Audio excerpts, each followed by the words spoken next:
Heidi ho, and welcome to Cast That Movie, podcast where two nobodies from the Midwest play some games, recast some old movies, and recast a dream project. Now, I'm going to kind of rush through it because we actually have a different kind of show this go around. We were intending to do a couple projects that we had teased on our last episode, but, well, let's just say this week has taken its toll on us, just like it has everybody else. And myself personally, I just did not find the time to do an adequate prep session for brand new material. And I guess refuse to try to make an episode if it can't be top notch and it can't be fully prepared. So we are going to do what is basically a retrospect. 4 episodes in, folks, we are doing a retrospective episode. How cool is that? I'm joined, as always, by the Don to my Johnson, Tom Van Horten. Say hi to everybody, Tom. Hi, everybody, Tom. I feel like I'm in an episode of Saved by the Bell. We're doing a retrospective already. Like, let's pull up the past. Let's pull up the hits, kids, because we got too much blow and didn't do an episode. But that's not really what happened. I mean, that's what happened. We also Saved by the Bell. We also have a special guest joining us for this retrospective, and dare I say, I believe that he is our number one fan. We have Joe Froemming joining us today. Say hi to everybody, Joe. Hello, everybody. Glad to be here. Just want to say I love your guys' show, so I'm going to tread lightly and not crap all over it accidentally with... Dude, no, shit on us. Shit on us. We deserve it, dude. We enjoy being shat upon, Joe. We enjoy it very much. Very much, Joe. I did a couple pumpkins. I can handle it, bro. God. We went there. This early, we went there. Wow. First couple minutes in. Yeah. We don't pull punches on this podcast. We do not pull punches. In fact, we push punches at this podcast, kids. We push them. So before we kind of dive into it and what we're going to do here, just want to say, and I kind of alluded to it in the opening, so there's this thing happening in the world right now, and we can't really be too on the nose as to what that is, just basically because of some restrictions from our podcast daddy. So what we're going to do is we're going to give it a different name. And when we use this name, you'll know exactly what we're talking about. And we are going to call this thing Voldemort. Oh, I like that. Voldemort attacked us. Yes. So we are talking in the time post Voldemort, or since Voldemort has come. That's what we're going to do. So whenever we say Voldemort, you guys know what I'm talking about, because it's really the only thing on everybody's minds right now. Yeah. Yeah, and this is it wasn't the Zach Morris blow that got us, you guys. It was Voldemort. We've all been attacked by Voldemort. Yes. So now we're hunkered in our bunkers, trying to stay out of the way and not run into Voldemort. Tom, why don't you tell everybody what we're doing on this very, very special episode of Cast That Movie? Tonight, on a very special episode of Cast That Movie, we get in the trauma. No, it is trauma. I almost busted out my violin there. I was so into it already.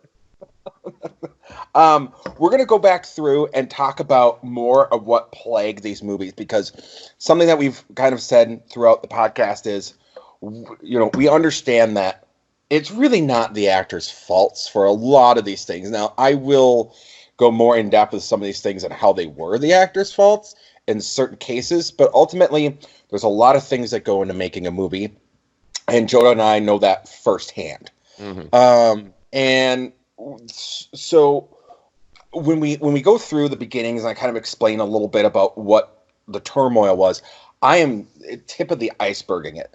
So with this one, there's been some people that have commented on some of our previous episodes about, why didn't you talk about this? Why didn't you talk about this? Why didn't you talk about this? We didn't have time. And, when prepping a show and making a cast and doing all the things that we do for this podcast, there's a lot of time. Plus games. Plus games. And so the thing is both Joe and Joad will tell you, I'm a trivia nerd. So these are things that I already kind of know and can kind of discuss and go, this is what really fucking happened here. So we're going to dig into that because there's not a lot of prep into it because it's just, this is shit I know about what's wrong with these movies. So we're going to dig into that, and then we're going to have Joe chime in and kind of critique some of our choices and go, this is what I would have done with this. And some of these movies, if you read the Joe Down, they've gone over to a half of what we've done. They've reviewed them. So Joe's going to have insights as well into some certain things and bring up points and things like that he thought was fucked up in the movies. Yeah, and maybe you should, you reference it there, maybe since he's kind enough to be joining us, give a more formal plug to his website and also another podcast that I hear he's a part of that, by the way, you're also a part of. Yes, so Joe is my partner in crime in all things Twin Peaks. So Joe and I do the Above a Convenience Store Talking Twin Peaks podcast, and Joe is the CEO, president, owner of the JOE-DOWN.blog with Joe Brown, who they do that with. I have known Joe, probably one of the people that I've known in my life the longest, which is saying something about just how I don't ever change how I fucking do things in the world, Joe. I don't know how you feel about it. But yeah, that's, and Joe is a brilliant mind when it comes to these things. And we both kind of, I think all three of us kind of movies shaped who we are as people. Yeah, well said. Absolutely. I think before we go any further here, because we do have 4 projects to kind of revisit and recover. I think we should just get one out of the way right now. I think we should just jump right into it. And I believe, if I remember correctly, the first project that we tackled was a recasting and a re-envisioning of the Super Mario Brothers movie. That is correct. Now, Joe, as our special guest and reviewer of the Joe Down, I want you to talk about your experience with Super Mario Brothers because they've heard ours, and I'm sure they've read yours. But let's hear your thoughts on it. Yeah, this movie is it's bafflingly bad, and me and Joe Brown did a whole month of podcasts on video game movies. Super Mario Brothers was in it, Mortal Kombat, Street Fighter, and Double Dragon. I ordered a DVD copy of Super Mario Brothers. Joe Brown came up to Bemidji. We did the podcast, and right when he's about to leave, I looked him dead in the eye and said, "I don't want this in my house." And I handed him the DVD. Be gone! Be gone! Yeah. I felt like it was cursing me, and I did keep the Double Dragon DVD because I didn't feel it was that as bad as this. This was like one of those experiences where it just chewed me up inside watching it. Just what is going on? Who thought this was a good idea? And so, yeah, we reviewed it and we did some research on it, which I'll kind of chime into. But this was a a horribly misguided movie that I think did just as much damage to my psyche as it did to Bob Hopkins' liver, because he drank nonstop during the making of that movie. Okay, so I want to touch upon this because this is something we didn't get to in the podcast. Yes, Bob Hoskins and John Leguizamo were wasted during this movie, and actually they were drunk during the driving scene in the movie and ended up breaking Bob Hoskins' hand because the door slammed on his hand in the van they were driving, and it postponed production for a little while. Yeah, they were like ridiculously drunk through most of the filming of the movie.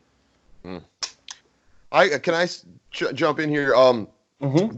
Joe, you can totally admit that the reason why you wanted to keep Double Dragon is because you had a little bit of a man crush on Scott Wolf. Now, we've all been there. I watched and recorded and rewatched Party of Five as much as the next guy. So let's just keep it real, Joe. No, yeah, he is a dreamboat, and so is a lot of people don't realize the Iron Chef is the other brother in that movie. So yeah, it's checking off a lot of boxes for me. and he was also Eric Draven in the TV series The Crow. Oh. Wow. If you didn't know Digging that, deep.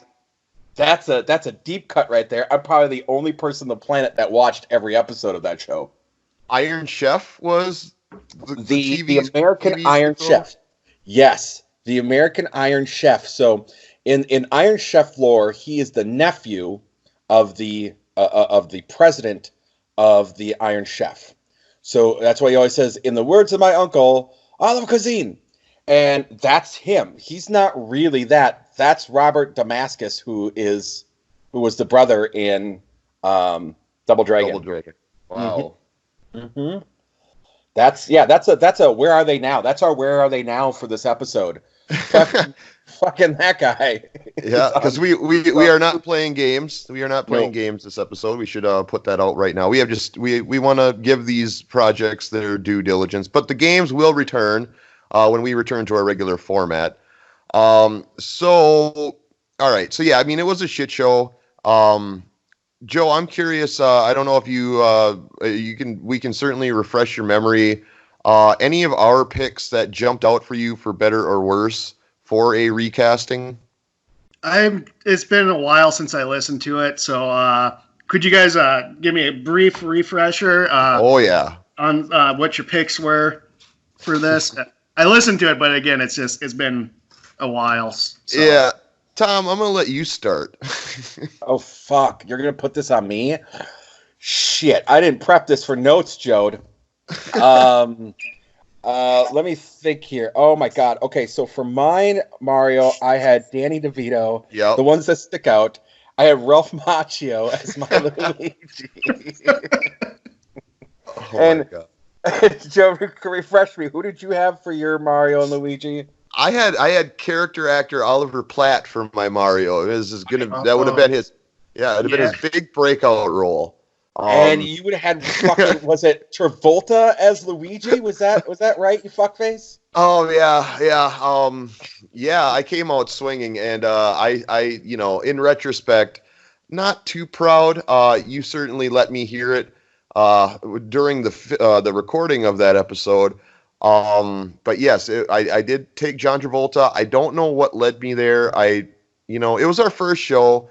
I'm gonna blame it on that. But yeah, that was an awful pick. Arguably my worst pick to date, hands down. I really like the Oliver Platt Mario. Like, I love DeVito, but I think Platt is I think he could have done it.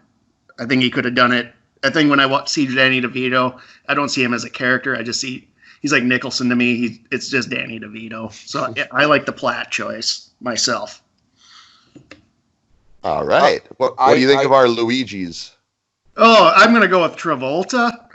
Ooh.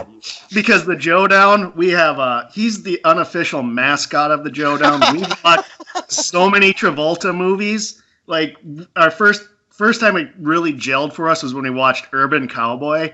So I am going to go Travolta every time just because he's just comedic gold to me. He just, unintentionally, this man is just... He's also the bane of my existence because we keep watching these fucking movies. You know what? We I don't know if you're aware of this, but Thom and I actually wrote a song about John Travolta back in our younger years. What was the title of that song again, Thom? For the Wonder Years? No, back in our younger years, we wrote a song about John Travolta. Oh, God, yes. Touched by a Travolta. Yes. We wrote a song called Touched by a Travolta. Yes, we did. We never did get a chance to play that. That happened. We never got a chance to play it live, but we did play it just with each other. Yeah, which sounds even worse than it was. But yeah, no, we sat down with a couple of guitars and hammered out Touched by a Travolta. That was all about his big hands. It was all about his big hands. Big butt chin. Oh, God. So, Well, I have to hands down. I get that Travolta's the official mascot, but no, he doesn't belong. He's not. No. Fuck. Imagine the wig he would wear. Like, what wig is he gonna wear? Imagine the terrible Italian accent he'd be pulling out of his ass. He would just be. What Hey, was his Mario. name? Yeah, He'd be Vinny Barbarino. That's it. It would have been Welcome Back, yeah. Connor Travolta. That's what it was. Hey, come on, Mario, come on. Hey, where's Epstein? Where's Epstein at? Hey, No, Mario. Adele Dazeem, come on. It's a play. That's fuck no. So okay, let me dig into this Better shit. than Ralph Macchio and his like always prepubescent voice. Even now in his 50s, he sounds like he's like got a 14-year-old throat. But he's a Macchio. He could play a Mario brother. You know, he got that. He got that accent from the Sita. Hey, Mr. Miyagi! The weird thing about Macchio is we've never heard his kid voice, because when he was in Karate Kid, he was like in his 20s already. That's true. Fuckers, you're killing me over here. Is Voldemort attacking you there, Tom? Voldemort hit me because you're making fun of my Macchio. I love Ralph Macchio. I do. I love him too. I love him too. I love him as Danny San. It ends there for me. It just, there's nothing more. I just can't see him doing anything else. That's it. And especially, bro, he was amazing in The Outsiders. Oh yeah. Well, yeah. Well, everybody knows Leif Garrett was the highlight of The Outsiders, Tom.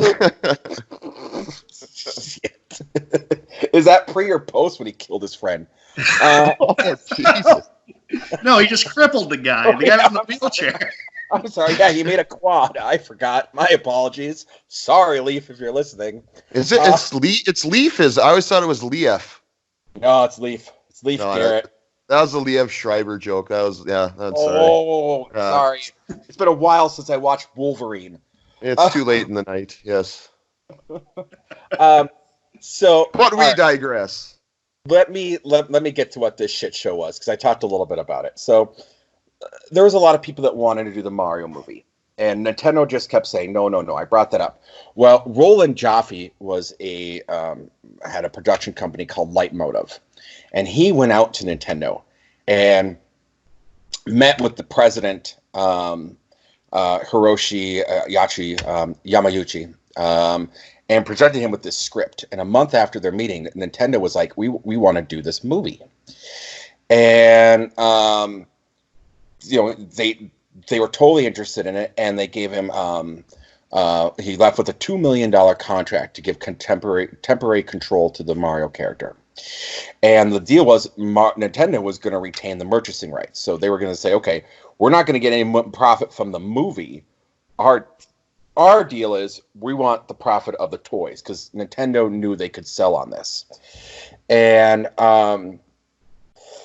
so Nintendo, though, had no had no interest in creative control, and believe the Mario, like I said in the podcast, was strong enough to allow an American experiment, they called it. So the first screenplay was written by Oscar winner Barry Morrow, who did Rayman. And he actually presented the script called Drain Man. As I mentioned, it was going to be more of a Rayman type story. He described it as like Laurel and Hardy and Abbott and Costello, where it's an odyssey and a quest in the game itself. Wait, he was going to call it Drain Man? That was the script draft that he wrote. He, as a joke, he called it Drain Man. It wasn't Drain Man, but he basically wrote it and said, it's Drain Man. I'm making Rain Man, but in a video game.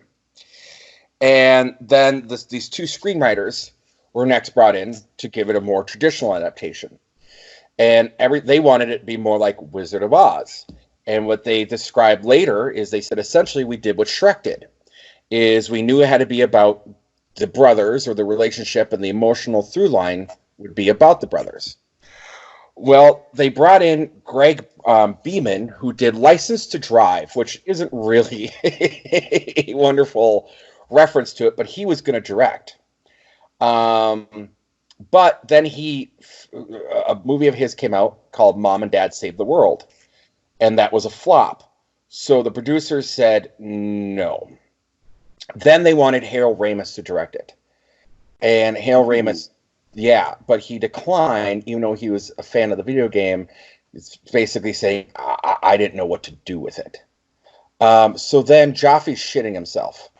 And he saw the Max Headroom thing and went, I need to meet the creators of Max Headroom. I think this could translate well. And that was this couple called Rocky Morton and Annabelle Jankel. And they described themselves as coming from the Tim Burton School of Directing and Filmmaking because their background was in animation and comic books. So he got them and agreed to do this. But they wanted to change the script, and they wanted a darker tone. They wanted to do 1989's Batman, 1990's Teenage Mutant Ninja Turtles with it. And they didn't like it. And they wanted to make a prequel to the video game, telling the true story behind Nintendo's inspiration. Oh, well, then they brought in their own screenwriter, Parker Bennett. And he changed everything. Well, while all these script changes are going on, when they were casting everybody, they had the Moros, the Drain Man version of the script, and were all on board for this and thought this was what they were walking into. Well, that didn't happen. And so much in Rain Man, getting to the casting side of it, they wanted to get Dustin Hoffman as Luigi. And who as Mario? Danny DeVito. Oh. Mm-hmm. Yeah. That wouldn't have been a good. No. Well, are you ready for their Koopas? I guess we have to be. They wanted Schwarzenegger or Michael Keaton. Oh. Wow, this somehow sounds worse than the movie we got. Yeah. Right. Yeah, at least you had the camp of Dennis Hopper to somehow hoist you through it. But by God, Arnold Schwarzenegger, I mean, we already got to talk about him in the next project again. And we'll get to that fucking shit show. Then they approached Tom Hanks for Luigi.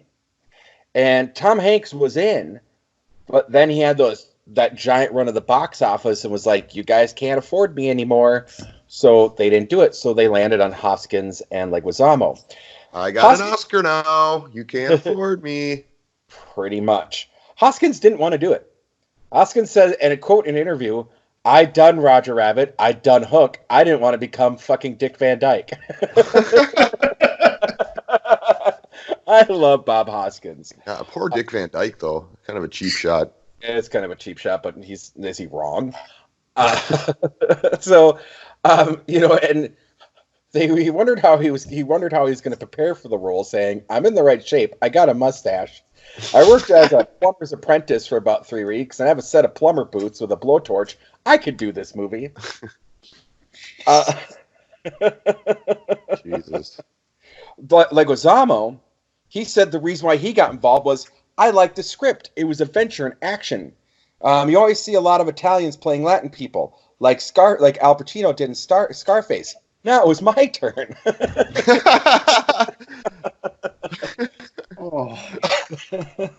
Turn the page. So they wanted to get a musical actor for Toad. Their first choice. Do you guys want to take a guess? A musical actor? Let's play a game. We'll throw in a game here. Who do you think was their musical actor they wanted for Toad? Thing. Well, wasn't the one they used in the movie Mojo Nixon? It was Mojo Nixon. Who do you think they wanted instead of Mojo Nixon? Sting. You think Sting? All right. That's another person we got to talk about later. Joe, do you have a guess? Oh, God. I have no idea. Tom Petty? Oh, God, I thought you were going to say it. No, Tom Waits. Oh, Lord. They wanted Tom Waits, and it's so funny. Nixon For Toad? For Toad. They wanted Wow. Tom Waits. So Mojo Nixon's agent pitched him for casting, saying he's a third-rate Tom Waits for half the price. Wow. So So everyone shows up. And so before everyone shows up, several weeks before the shoot, Disney got involved and purchased the distribution rights and also demanded more rewrites at the behest of the directors. The final result was a script that was unlike the script that was written at all by that he, Jankel, and the cast had agreed to. And the new tone of the script was not compatible with the sets they had been building. But the directors fought to keep to insert that new material from there. You guys, they even shot a R-rated version. They even got snippets of strippers and sexually explicit content for this movie. The directors did. Like, we were going to see, like, stripping Koopas. They understood this was a kid's video game, right? Like, dear Lord. These two are insufferable, you guys.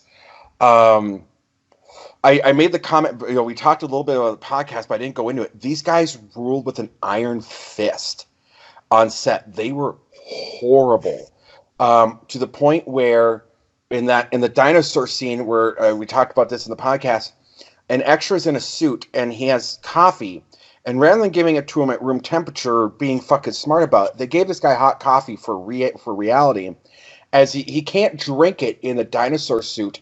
And it ends up scalding him and burning him, and he's screaming. And the husband, Jankel, is freaking out on this dude and fires him for being disruptive on the set. So the writer, and usually who's in the editing room, he was locked out when it was all done. So it began on May 6th of 1992. It ended in July of 1992.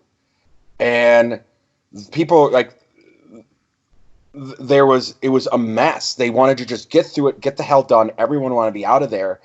And the director of photography and several of the second unit directors had to come back and do all these reshoots because the directors were like, fuck this, we're done. This is our movie. Well, everyone got locked out of the editing room outside of Disney and these directors.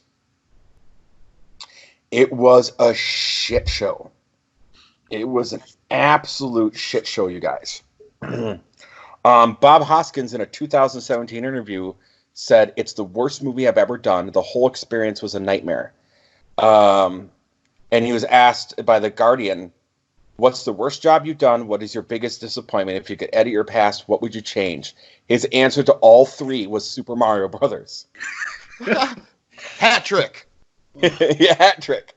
He's like, what's the worst job you've ever done? Super Mario Brothers. What's your biggest disappointment? Super Mario Brothers. If you could edit your past, what would you change? Super Mario Brothers. Hoskins was really hard on this. Now, Tom, these directors were pretty unknown. Am I right? Like, they didn't really have much of filmmaking experience for a big studio. So tell us about their success after this movie. Oh, Christ. So there really wasn't. They did music videos for the most part afterwards. They did music videos for Tom Tom Club, The Talking Heads, Gravity Kills, Orgy, George Harrison. And they did... that's really it. They eventually split up. And the female became a director of TV commercials for Sealy, Coke, Bud Light, AOL, Bacardi, Hallmark, Greenpeace. That's about it. They did, So these are some, like, pretty big egos for people who have very limited talent. What got in their head was, in the 70s, they were big into music videos. And... she did Elvis Costello and a couple other things, and they won an Emmy in 1985 for a title sequence for Friday Night Videos. Really, really. So they had their Emmys, and they had their shit, and they had Max Headroom, and they felt like, and Max Headroom was a big deal. and they felt, we got this, we do this, but you're 100% right. You're 100% right. And this killed all this ended their career, ended their marriage, it ended everything. Like Super Mario Brothers destroyed what they did. And as somebody who sat through this movie, I'm kind of glad it did. I'm kind of glad their lives were ruined by this movie, because my life felt a little ruined after watching it. Oh, it's bad, and the only person that looks back at it fondly, you guys, is John Leguizamo. Well, he's he's like, it was shit, but at the same time, I was drunk all the time. Just a party. And he looked at it as an experience. He's like, you know what? You can't have the good with the bad, and I'll take like Leguizamo has softened up to this movie. He's pretty much the only one.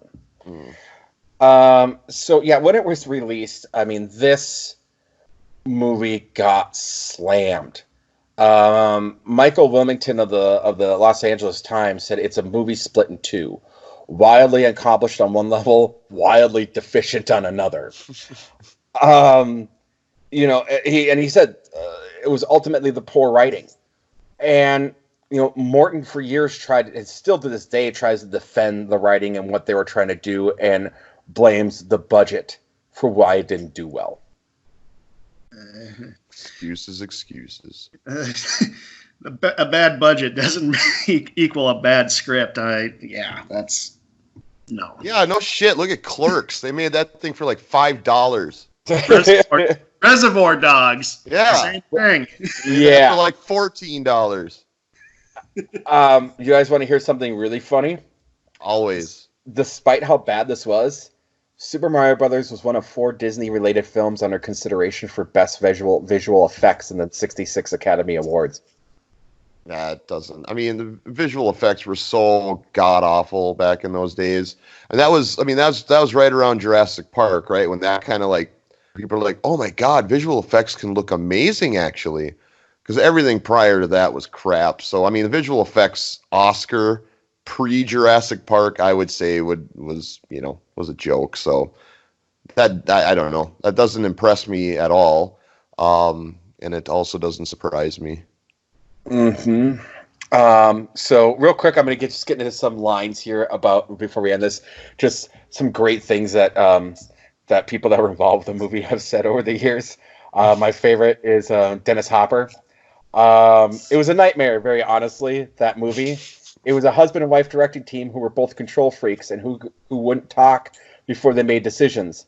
Anyways, I was supposed to go down there for 5 weeks, and I was there for 17 weeks. Anyways. It was so over budget.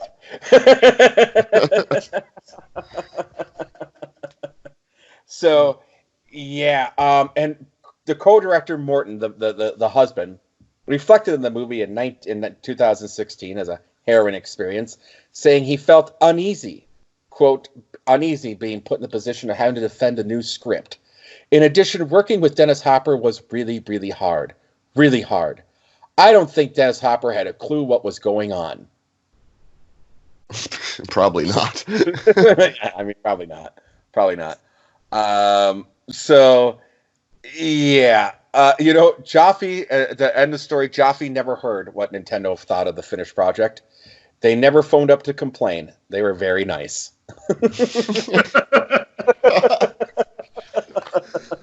But like you said, they didn't let another one of their properties be made into a movie for 3 decades after that. So for 3 decades, Nintendo. Now there was video game movies. People I brought up, Double Dragon. Double Dragon was not a Nintendo licensed product. Double Dragon was done by was it Tamco or Tamiko? I forget the name. Data. Well, it might have been Data East first, and then Data East got bought. But anyways, it wasn't a Nintendo product. Yeah, no, it was just available on the NES. It just wasn't one of their things. It was originally an arcade game. Yeah. So yeah, but it wasn't actual Nintendo. Again, it took till Pokemon to be done. So I think we can probably stop talking about this movie now forever. I don't think we really need to go over any of our other casting picks. I don't think there's anything that was that's spectacular. And I think other projects have more meaty conversations to some of the casting choices we made. So if it's okay by you, Tom, I think we should end all Super Mario Brothers movie talk starting now, and maybe go to our first break and come back and talk about the second project that we recast. Oh, fuck. Yeah, let's do that, because that's going to be fun. Yes. All right, we will be back in a jiff. Damn, I look into the stars this night. Come to crystallize our city in its halo of artificial light. Can't find your favorite toilet tissue on the shelves anymore? Maybe it's time you think about making a change, because life may never go back to the way we once knew it ever again. In light of these crazy unforeseen circumstances, in this changing new world, Big Billy's Bidets would like to invite you to think about a new, more sanitary way of polishing your nethers. Introducing the Ass Blaster Deluxe, a state-of-the-art bidet that hits so hard and with so much force, you'll think you are on your way to an honest enema. But don't take my word for it. Sean from Punxsutawney says, "My butthole has never been cleaner. After every use of my new Ass Blaster Deluxe, I feel like a new man, ready to take on the world. Look out, world!" And Jimmy from Des Moines says, "Sometimes I let the bidet keep going, doing its thing, long after my anus is good and clean. I don't know. I just really like how it feels sometimes." You heard it here, folks. Big Billy's Ass Blaster Deluxe is cleaning asses and taking names. Don't miss your chance to be ahead of the curve for once. Order yours today at bigbillysbidets.origami right the hell now. Who needs fragile napkins cleaning where that sun ain't shine when you got the Ass Blaster Deluxe spraying your bung?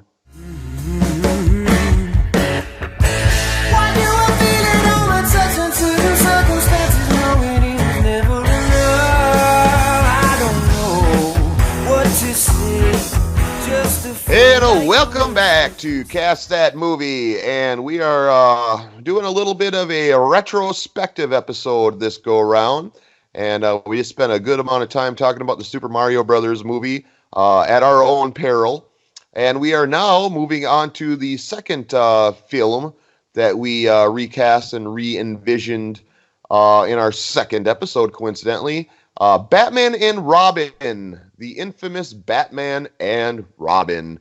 Tom, why? Why did we go there? Was it worth it? I don't know. No, fuck no, it wasn't worth it. We went there because it's really fucking bad. I should clarify. It's worth listening to us go there.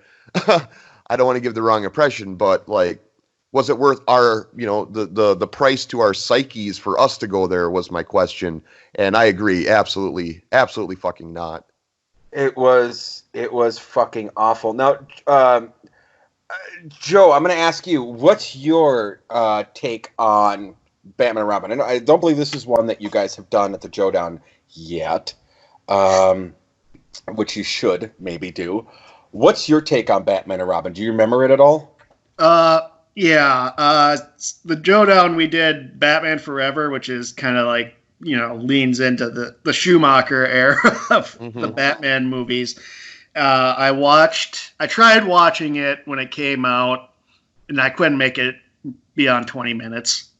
I tried watching it again, like probably a few years ago, and the same thing. It's like a really bad techno club from the late 90s. It's just assaults my senses with its awfulness, and then Schwarzenegger's puns, and it's bad. And I've always wondered, because we know Joel Schumacher can make a dark and kind of comedy movie. He did it with The Lost Boys.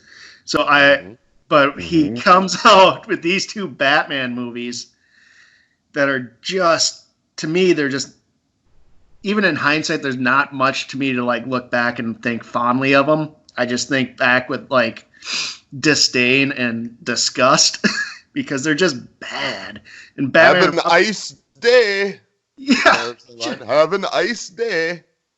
Yeah, it's just bad. Oh. It is. And here's part of what fucking killed it. Okay, so Batman and Robin was trapped because of Batman Forever. Batman Forever, according to everyone, was too dark. Too dark. We couldn't sell toys off of Batman Forever. That was the big problem with it. And we touched a little bit upon it. But really, okay, first of all, we know Joel Schumacher can do it, but Joe Schumacher was not a Batman fan. He was like Tim Burton was. So, that was problem numero fucking uno, that this was just a paycheck to Joel Schumacher. He didn't care about the material. George Clooney himself apologizes to people for Batman. He's like, I'm sorry. He said that Batman, he quoted as saying, Adam West's Batman was more entertaining than I was. That gives you an idea. Schwarzenegger, truthfully, was the big problem in a lot of this one. He wanted such a ridiculous paycheck.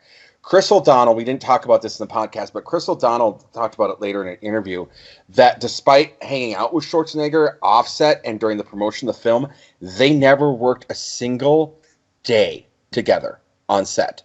It was all stand-ins. Like, Schwarzenegger was on his own fucking thing and thought he was above this fucking thing and just wanted a paycheck. And ultimately, at the end of the day, as we said in the original podcast, it was that he yelled at the thing, remember, we're filming a cartoon. And, Val Kilmer, we know why he wasn't back. Fucking Joel Schumacher didn't want to put up with him.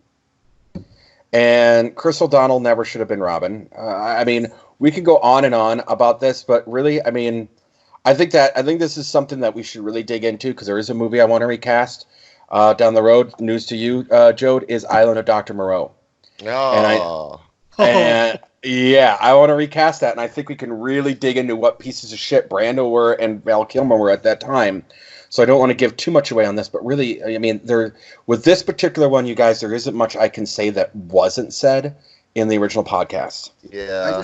I'm just trying, just one thing, I forget if you brought it up, but the dailies for this was so positive that Joel was greenlit for another Batman movie, which he said was going to be more dark, and is going to have the return of Jack Nicholson as the ghost of the Joker.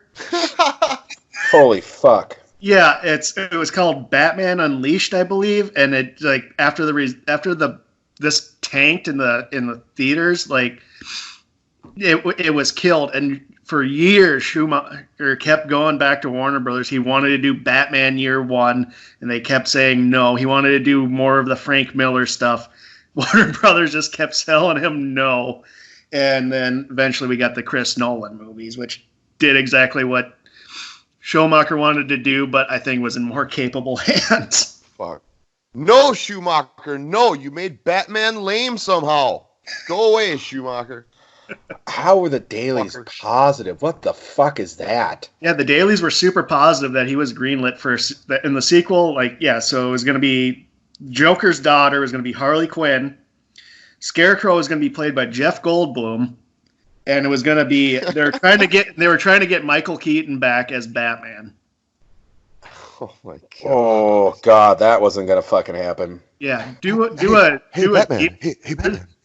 Yeah. There's a lot of information out there. It's really kind of just insane that the tonal shifts would have just What kind of hack studio heads looked at the dailies of that and were like, brilliant.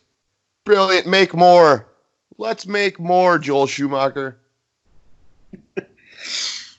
I'm speechless. Honestly, I just thought no one was paying attention to the dailies.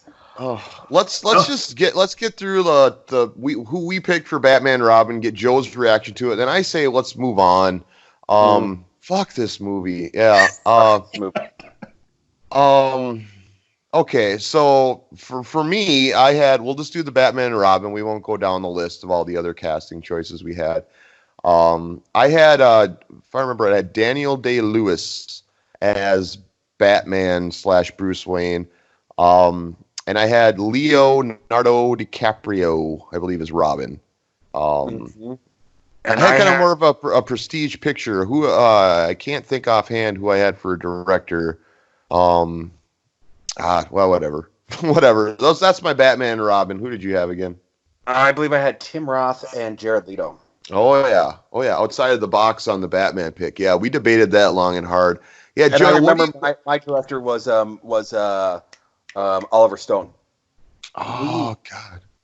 Who was? Oh, John Woo. I had mine was a John Woo. John Woo. Yeah. I mean, you can't go wrong with that. I would love to see a Daniel Day-Lewis Batman Bruce Wayne, and then I think I like who was Tom? What was your pick for Robin again? It was Jared Leto.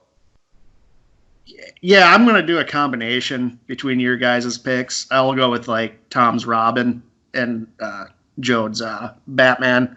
I would love to see that, and directed by Oliver Stone or John Woo. I think it would. I'd like to see it with either director. I think different results, but yeah, definitely different.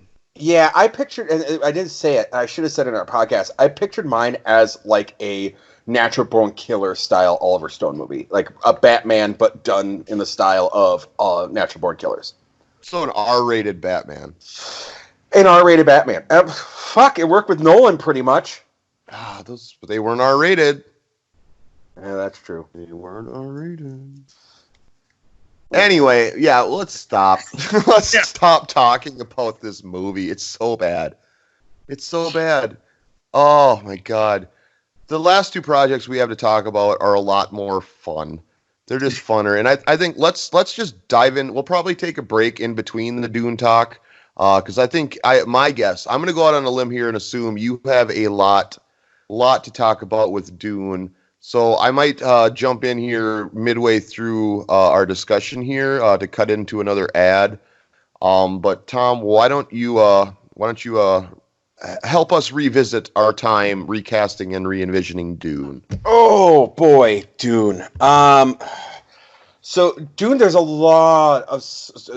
so much we couldn't get into with Dune. So what a lot of people don't realize is that Star Wars came out beforehand, and Star Wars, George Lucas ripped off so much of Dune. Like, the thing with Dune is, I said it before, and it can't be stressed enough.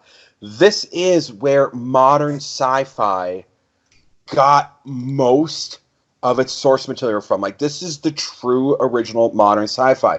Shows like Babylon 5, even Deep Space Nine, the Star Trek Deep Space Nine, Star Wars, all elements of this were really taken from Dune. You point something out in terms of what is, quote, modern sci-fi. It has its roots in Dune, and I will be able to point that out. And the thing with it is originally, again, it was supposed to be, it landed eventually on Alejandro Jodorowsky, who there's an amazing documentary on that. But Arthur P. Jacobs was going to be involved. Ridley Scott was going to be involved. This people wanted to make it done, and they just couldn't do it to the scope. It fell on Lynch, and Lynch was being asked to do Return of the Jedi at the same time. And which is so funny because, and Joe, you know a lot more about Lynch's background, I think, even than I do. Lynch had no desire to ever do a fucking sci-fi movie. No, absolutely not. In fact, he was he went to George Lucas, invited him to talk about directing Return of the Jedi. He has said he had no interest in doing it. He is just doing it as a courtesy, just to hear him out. And like his major takeaway is he thought it was really fucking weird that there's little teddy bears in the movie.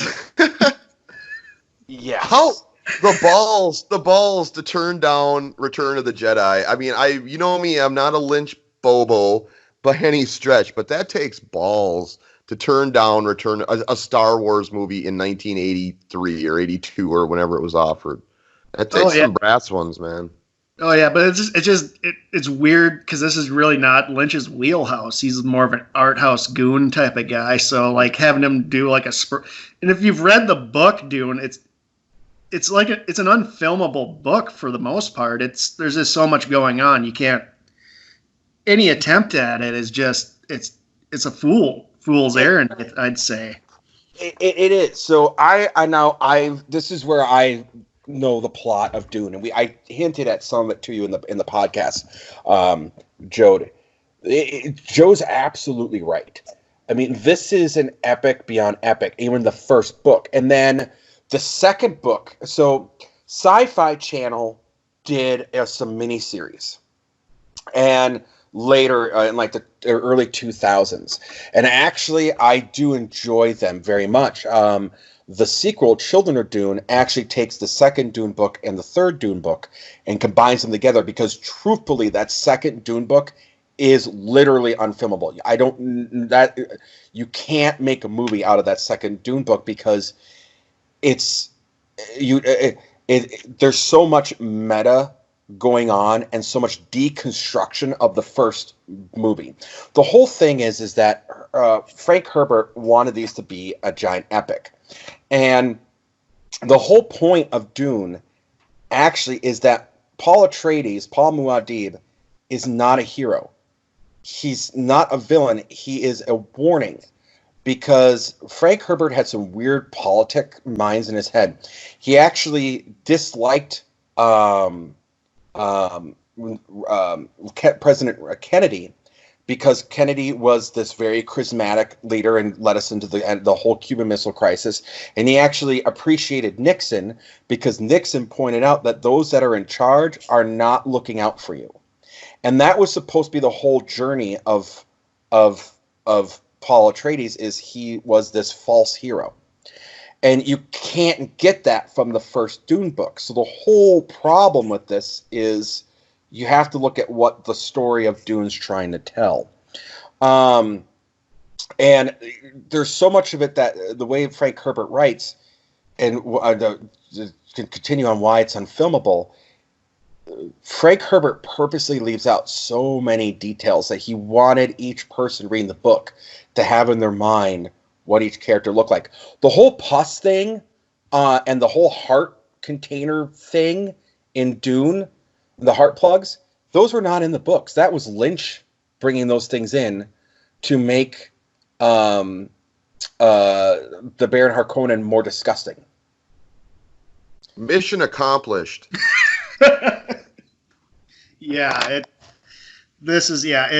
Like Paul said, the book is, Paul Atreides or Paul Muad'Dib.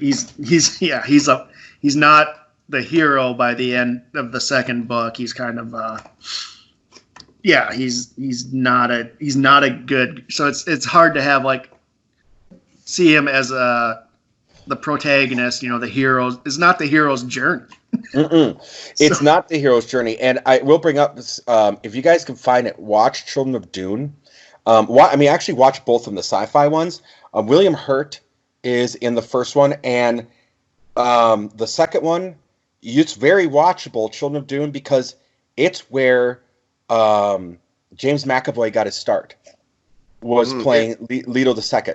No, it's not where he got his start. He got his start on the British version of Shameless. This is before that. No. Yes. Really? Yes. Yeah, he's pretty young in it. I've watched it. Very young in it. Yeah, no, this is before the British version of Shameless. This is where he got his start. And he destroys everyone who's on scene with him. He outacts everyone. It is really, really good. And the whole point of the whole point of him being a fucking Paul Muad'Dib being a prick is, in the story you learn that he was supposed to, there was a way he could have done this thing. It's called the Golden Path. It becomes a big thing of it. And he's such a coward that he makes his son do it instead. And become this thing. I'm not going to say what it is because I don't want to give that away, because I really encourage people to look into the story that is Dune and not give stuff away, because I do think, we talked a little bit about it with Jason Momoa, if he's going for that Duncan Idaho character. Duncan Idaho does die in the first book, and by the end of the series is the most important character in the series. Yeah. Okay. Interesting. So, Joe, you call it unfilmable.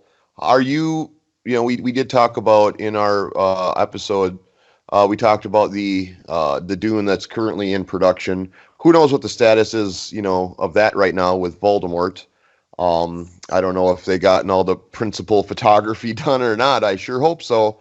But are you optimistic in them? I believe they're splitting it into 2 movies. Do you find that to be enough, or do you think that should have been tackled like Netflix or HBO style, like limited series style?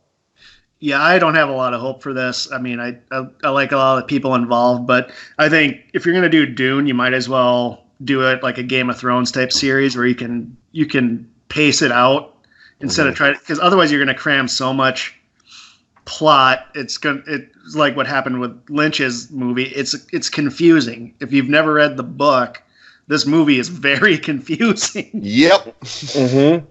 It was very confusing. It helped that you added Lynch's weird surrealness to it. I mean, that's also not going to help. Spice melange. What is the spice melange? What does that mean? Okay, so in Dune, you have to understand the Dune timeline spans 400,000 years. Of course. Okay, so going back to way when people were whatever, basically fucking Terminator 2 happens. All right, the robots rise up and rally against everybody, and there's a jihad that goes on, and they have to rally against the machines. The machines are, machines that are smarter than humans are made illegal. They have to rage against the machines. They have to rage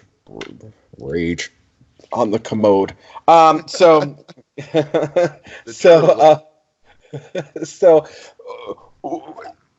what happens is that over all these thousands of years, basically, so what's not explained well is what the Mentats are, what the Chom Foundation is, what the Bene Gesserit is. These are all orders that wanted to push the human limits because you didn't have machines anymore.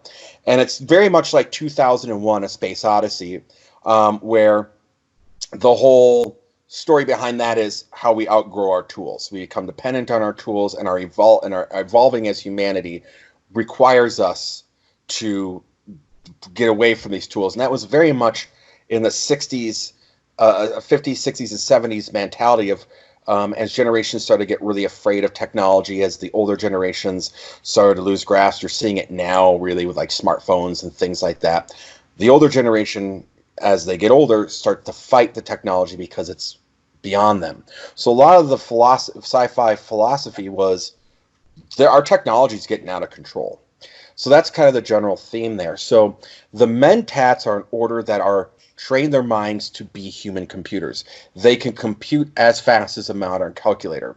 So by using these things, we were able to get into space and do things.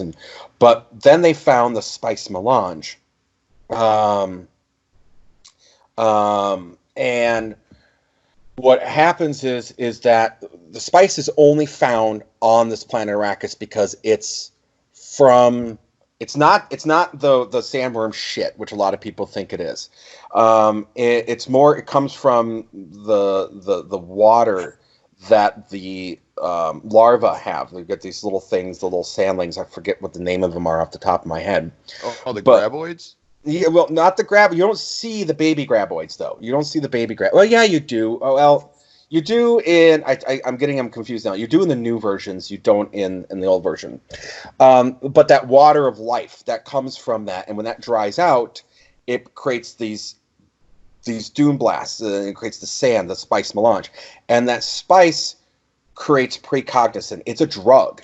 It's a drug, and something that's actually very lost in the movies and is explained in the books is that it's life-threatening. Once you get enough, and once you start getting the blue eyes and everything like that, you are dependent. You will die without having the spice. So everyone that's eating the spice being in everything, it's basically DDMT. It's DMT. Is essentially what it is. But with that, people that saturate themselves in it, and that's what the weird creature in that fucking tank is in the beginning of Dune, is they're mutated by this thing because they go through so much of it, and only certain people can handle it. And through that, they're able to fold space. So everything becomes dependent on the spice. The spice is an allegory for drugs, oil, and technology. That thing in the tank was a human at one point? Yes. Yes. What? Yeah. I read those prequel books too. It's kind of messed. And also in the prequel books, the Harkonnens are the heroes and the Atreides are the villains. Like, yeah, it's kind of they're interesting. They're not. They're interesting for what they are, but so Tom, long story short, it's not worm shit. It's just the worm afterbirth. It's the worm afterbirth. That's exactly right. I mean, we're kind of splitting hairs then. Essentially, we're splitting hairs there, but yeah, it's basically worm placenta. So the point is that when Jodorowsky was going to do it, it turned into a 14-hour epic because Jodorowsky's Dune really wanted to touch on everything. And nobody nowhere was going to allow filming for a 14-hour movie in the fucking 70s. Right. It was not going to happen. But the cool thing is there is concept art out from this, which is really cool to see if you can come across it. I suggest looking it up. The concept art for this version of the movie is really rad. And it's that concept art that created the backdrops for Blade Runner and for Alien. Because the special effects people that were involved in both those movies were involved with Jodorowsky and took those ideas and gave them to Ridley Scott, who was going to do it and walked so he could do Blade Runner because he felt that he couldn't do it justice. Wow, that's so much to unpack. Well, and what really hurt this movie the most, though, truthfully, was the editing. The rough cut of Dune without post-productive effects ran about 5 hours. And that's par for the course with Lynch.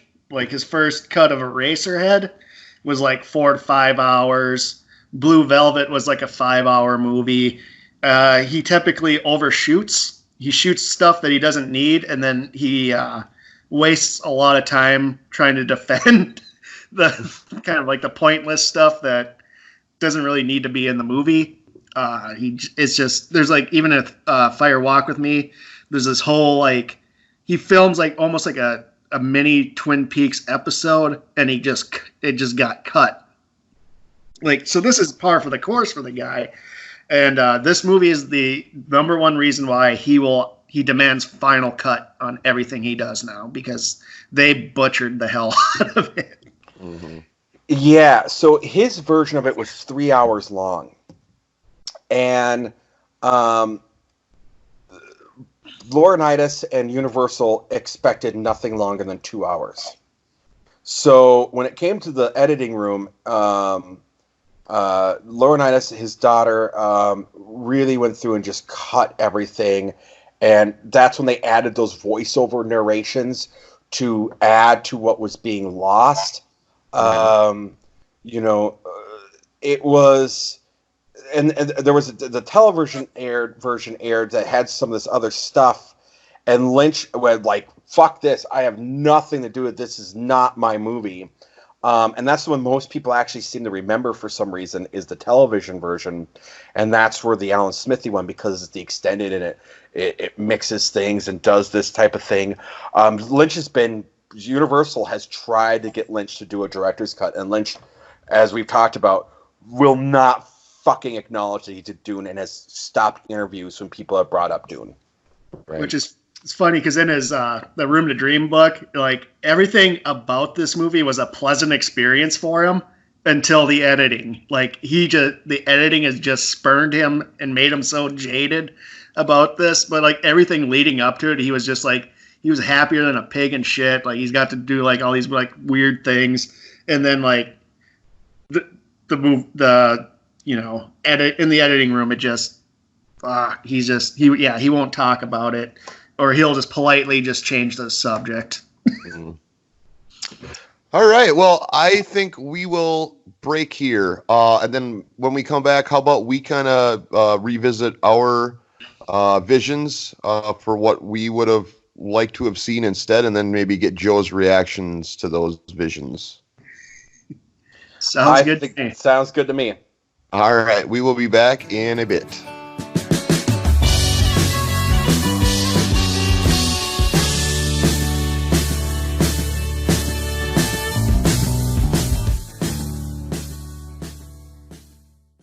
Hey, Ted Mills here.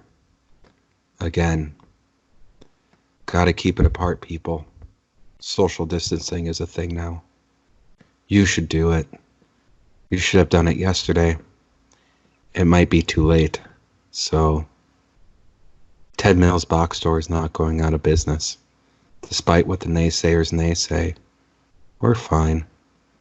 We always need boxes. Right? Hey, we're having a sale.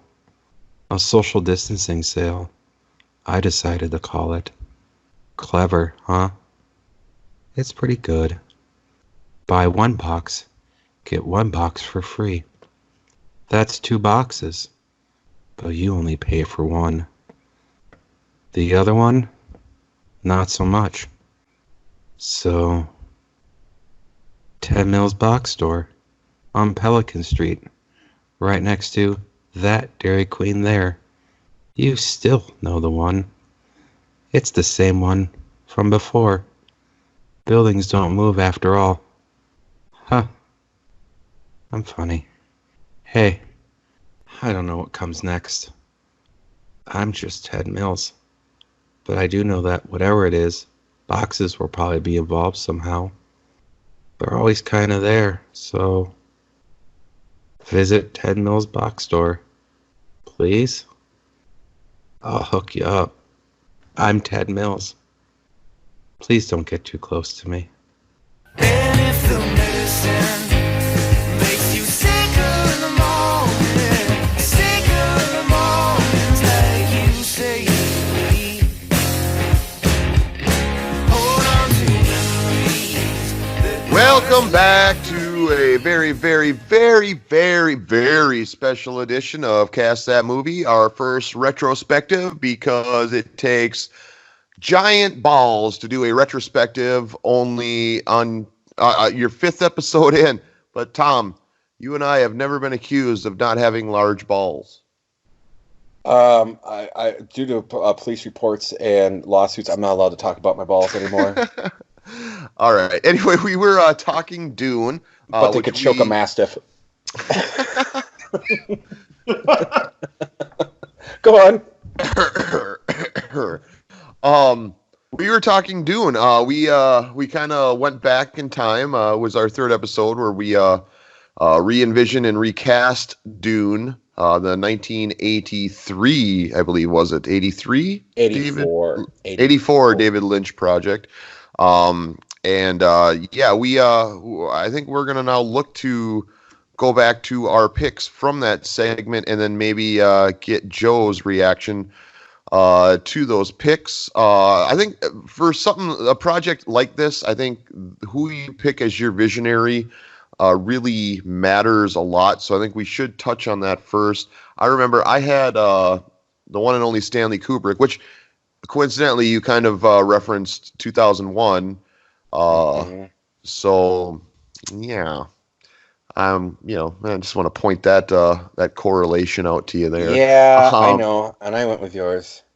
And I can't. Who did I have? You had Terry Gilliam. I had Terry Gilliam, who I had chosen for my Super Mario Brothers movie. If I could have gone back in time and picked somebody to make that, I would have picked Terry Gilliam.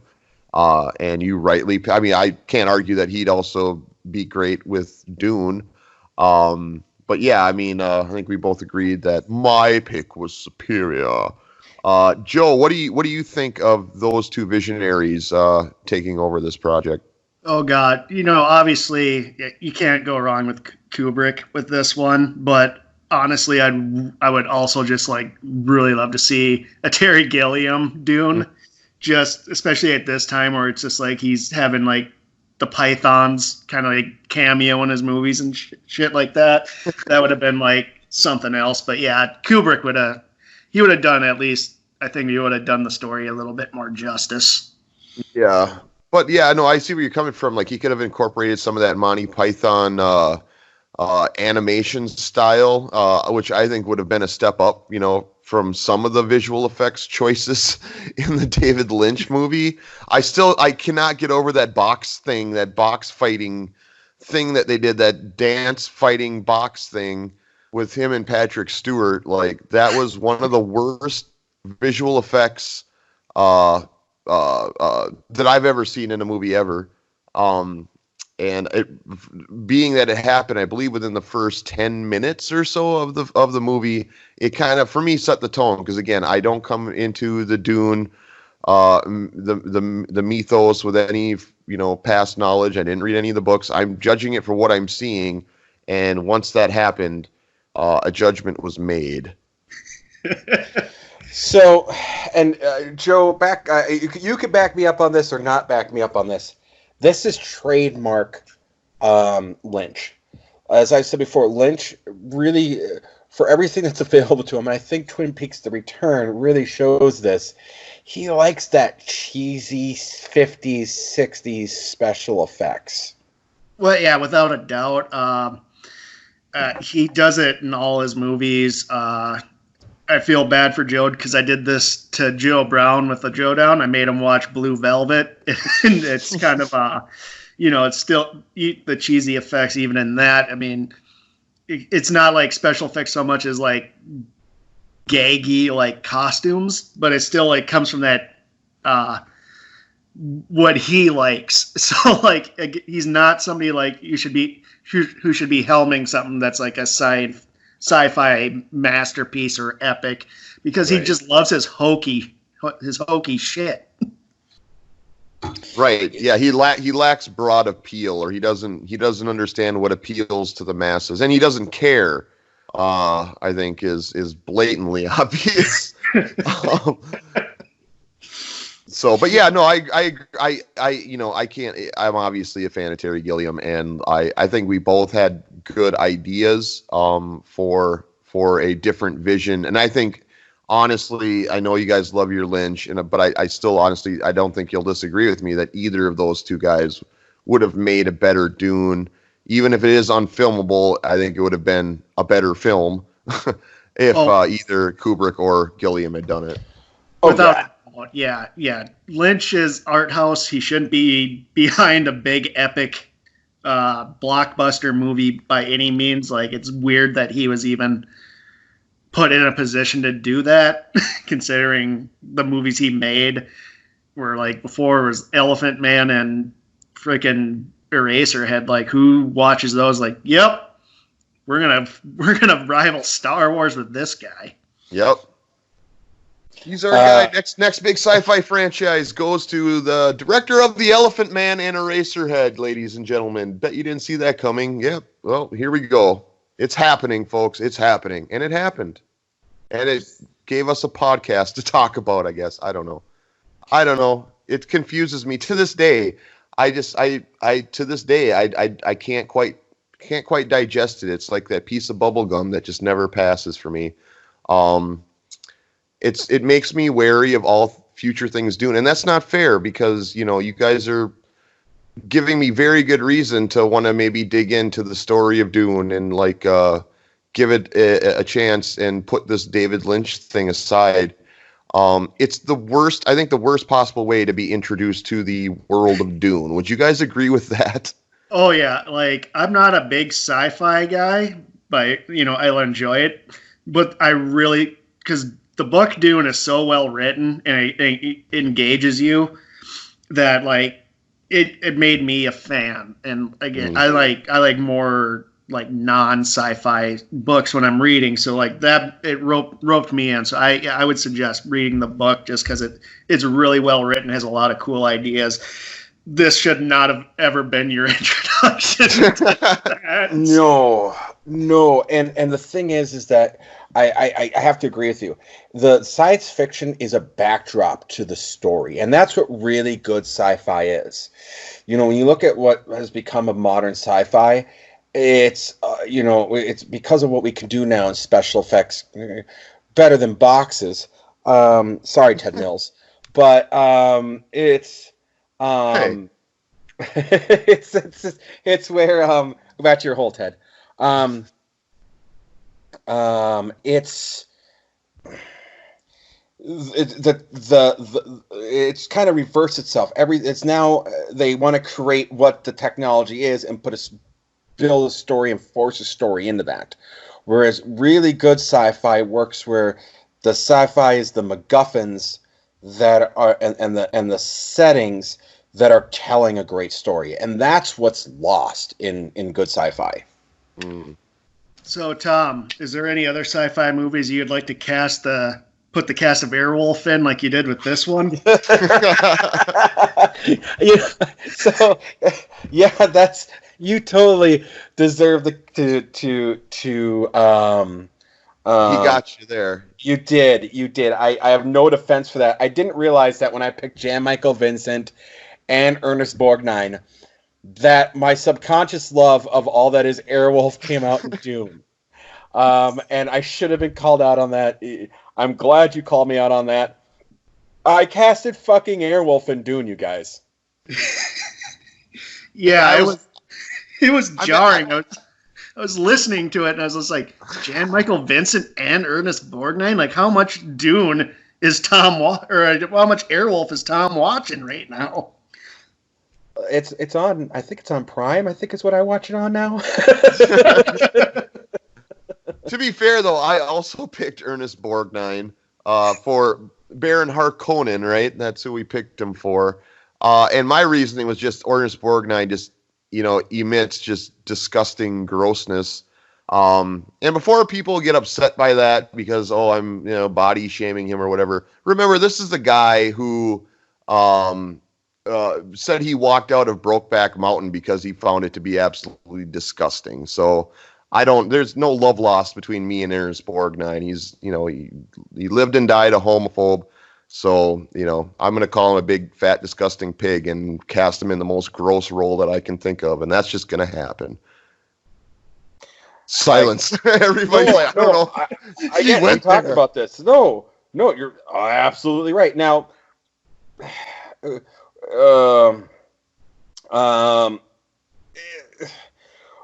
what you got? You're at a loss for words. That never happened. What you got with Harkonnen in the Dune movie is not the Harkonnens from the book, but it's not far off either. But he was way grosser in this version than he was in the book. But either way, I was looking at it from a point of view of who could do both. Ernest Borgnine. I mean, absolutely. He's not... When you think of the epitome that is the human species, Ernest Borgnine and Clint Howard are not the two people. Hey, don't put Clint Howard in the same category as Ernest Borgnine. I'm defending Clint Howard now. Well, to be fair, Clint Howard is a major Trump supporter. So, is he really? Oh my God! Yeah. So sorry to burst that bubble, but yeah, Clint Howard's the same. He's in the same. He's in the same. Oh, he's never going to cast anything. What happened? What happened?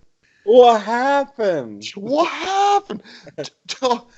Tom, you need to reach out to your buddy Clint Howard. I have to have an intervention. That we're his best shot at a comeback here, man. And he just lost it. He did. I can't. Oh, what? No. What? After all that Ron has done for him. Right? And, I mean, look at him. He doesn't belong in Trump's world. He's not Aryan. What the fuck, Clint? Yeah. They had euthanized Clint Howard first. first. He'd be the first in line. Dude, the white nationalists do not love you, Clint. We love you. I love you. Come home, Clint. Come home. Well, I'd argue probably most white nationalists probably look like him, and that's probably why they're angry. So. Oh, you think he's got an incel thing going? Oh yeah. I mean, look at him. Yeah, look at him. Oh, Come Clint. home, Clint. Come Oh, home, Clint. Clint. I'm gonna write a song. I'm at to write a song called "Come Home, Clint." Now, God damn it! Oh, that was a bomb that you dropped on us there, Joe. I didn't know hurts that. me. I'm not surprised. I mean, he's no Scott Baio, so his politics, I guess, didn't rise to the level of national coverage like a Scott Baio, for instance. Speaking of Scott Baio, hey, Paul, or I meant to say, hey, Tom, who did you cast as your Paul? I casted Scott fucking Baio. That's right. That you did, my friend. Scott Baio, Charles in Charge, and Chachi, playing Paul Muad'Dib in Terry Gilliam's Dune. Okay. So I'm gonna. You have to understand the vision that I had for it. And if you looked at everyone I picked, they were really big TV stars for what this was, because I knew this was going to have to be in parts. Mm-hmm. And I wanted to take a lot of what was big in America in the 80s, like who were the big stars at the time and who were doing things and who were beloved at the time. And who would have, because that's what was going to pack the movie in the 80s. The story of Dune was lost on so many people except for a subset. So as much as I hated doing it, because, Scott Baio, I never want to cast him in anything, but at the same time in 1984, he would have brought fucking people to this. Okay, you're right. It was bad. Hey, I loved him as Bob Blah Blah, I will say. Bob Blah Blah? Bob Blah Blah. Tom, how come you didn't cast Willie Ames then if you're going to go with this 80s TV show?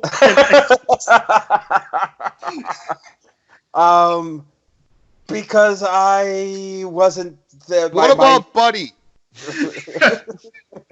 Scott Baio and Buddy were in Zapped. Yeah. And Charles is in Charge. And I do love Zapp.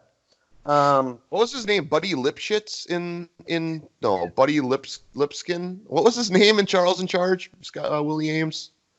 Buddy Lumpkin.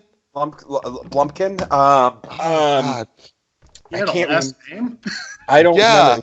Buddy, I thought it was Buddy Chambers.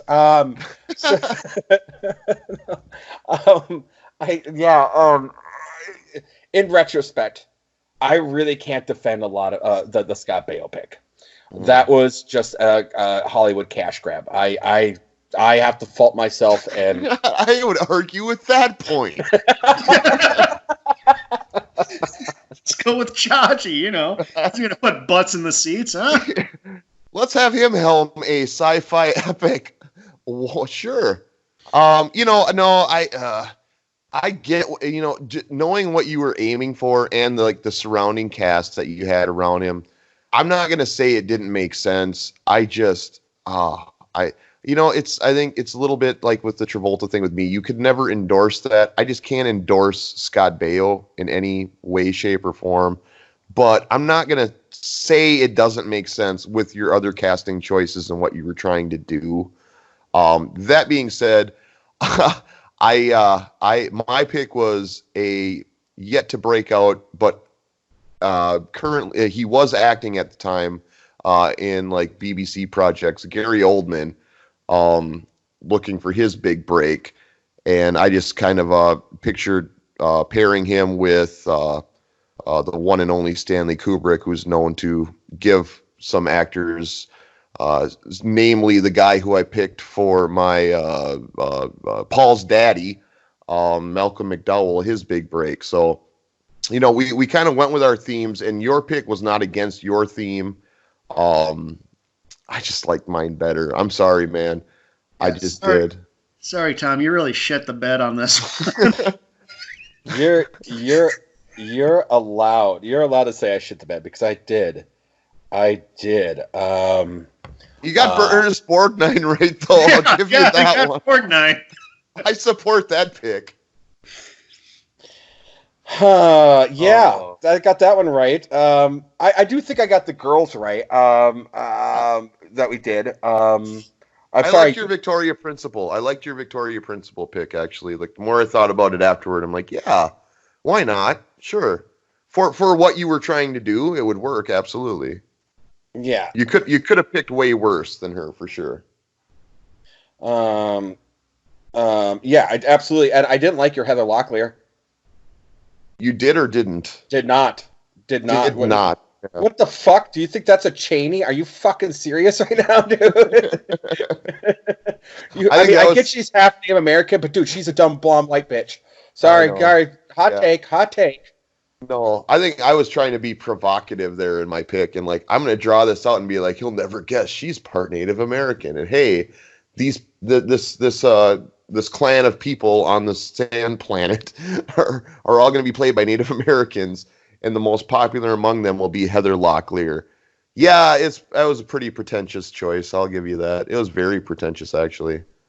Yeah, now I'm increasingly more embarrassed by it the more I think about it. Yeah, that's kind of casting Johnny Depp as Tonto type of thing. Like, yeah, there might be some Native American in him. Like, you just don't do it. Yeah.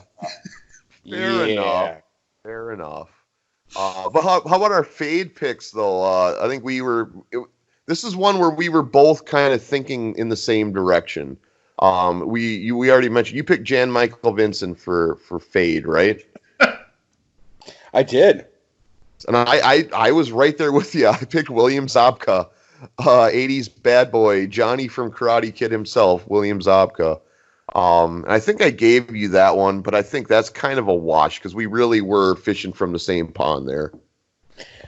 What do you think on that one, Joe?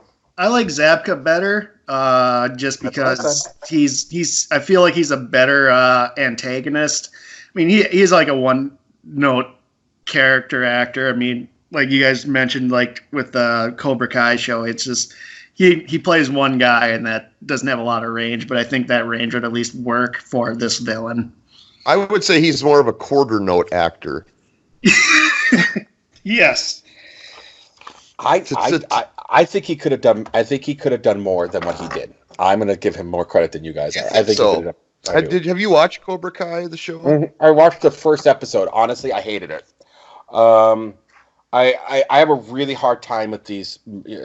This is more of a principle thing than anything. I'm just exhausted from all these nostalgia porn. I'm so burnt out on it. My frontal can't handle it. I get that. I mean, and I'm not going to pretend it's anything but that. But I will say that there's nothing about that show that leads me to believe he has any. There's a reason why we haven't seen him since the mid 80s, and it only took a role that he played in the early 80s to bring him back to any sort of notoriety. I don't see why he can do anything but that. He's a bleach blonde, Venice Beach dude that can't play anything but a bleach blonde Venice Beach dude. Yeah. I just think there's plenty of roles for that. There was in the 80s, yes. That's like all he played. Like, what was the other one that he like? Just one of the guys. Yep. Yeah. Same character. Exact same character. Just the bully asshole blonde guy that was gonna grow up to be a car salesman. That was the William Zabka role, and I mean, I made it clear, like with my vision of Dune. The Harkonnens were representative of the worst of Americans. And, you had Ernest Borgnine, just a fat fucking pile of shit. And then you got Fade, just a dumb mimbo. And, like, that's kind of the direction I went. Whereas, the Atreides, which I don't know. I mean, you guys know more about the history here, obviously, than I do. From the movie, it seems like they're the good guys. And, in this telling, as I would see Stanley Kubrick doing it, they were the prestigious British, I don't know. I just wanted to get Malcolm McDowell in there, I guess, so I just made them all British. No, that's fair, and he's better than my Don Johnson pick. That's right. Oh, God. But I'm going to correct you on this. Don Johnson had done movies and has done a lot of movies, and he had a fucking music career. You prick. So leave Don. He's Johnson also alone. in the Watchmen series, man. You got to watch that. Yep. God damn it, Tom! You just went all like '80s TV actors with this. I TV's did. Scott Baio, TV's Don Johnson. They're not even like the good ones. Jesus. Well, I was going to take Bruce Boxleitner, but I'm saving him for another pick, you fucks, all right? Not if I pick him first, man. I love me some Boxleitner. I do. I love Bruce Boxleitner. I do too. Actually. I like him too. Him and oh man, what's his name? Oh shit, no. We can't get this rabbit hole of TV actors from the 80s because that we can do our own podcast about that. Like, yeah. Oh God, yeah. Okay. All right. So yeah, I shit the bed. Joe had a better Dune cast, except for maybe Lisa Bonet. I think Lisa Bonet was good. Oh, good pick. yes. You definitely won that. Yes, I'll concede. My Heather Locklear was a horrific pick. Are we good with Dune, guys? Anybody want to add any last little tidbits before we move on to our grand finale? No, I think we've talked too much about this. It's not even my favorite of Lynch's. I'm really not a fan of this Dune movie, so let's move on. Okay. All right. Please do. Yes. Okay. So finally, in our fourth episode, we did something that I still am not convinced is not impossible, but we tried anyway. We tried to recast and re-envision Tommy Wiseau's The Room as something other than what it is. And is this film only on our radars because of what it is? Yeah, probably, almost certainly it is. But what if it was something different? Tom, why don't you give a rundown here? You certainly talked about it last episode, but maybe a few tidbits that you weren't able to sneak in there about what went wrong, what was The Room, and why is it still in our consciousness this many years later? Oh God, it asked me the question, what is The Room? You're asking me what's the meaning of life. All right, so fuck you for asking that question. You're welcome. What I can tell you is that what it was that Tommy Wiseau and Greg, and I got to correct myself here. I was calling Sinestro. It's Sestro.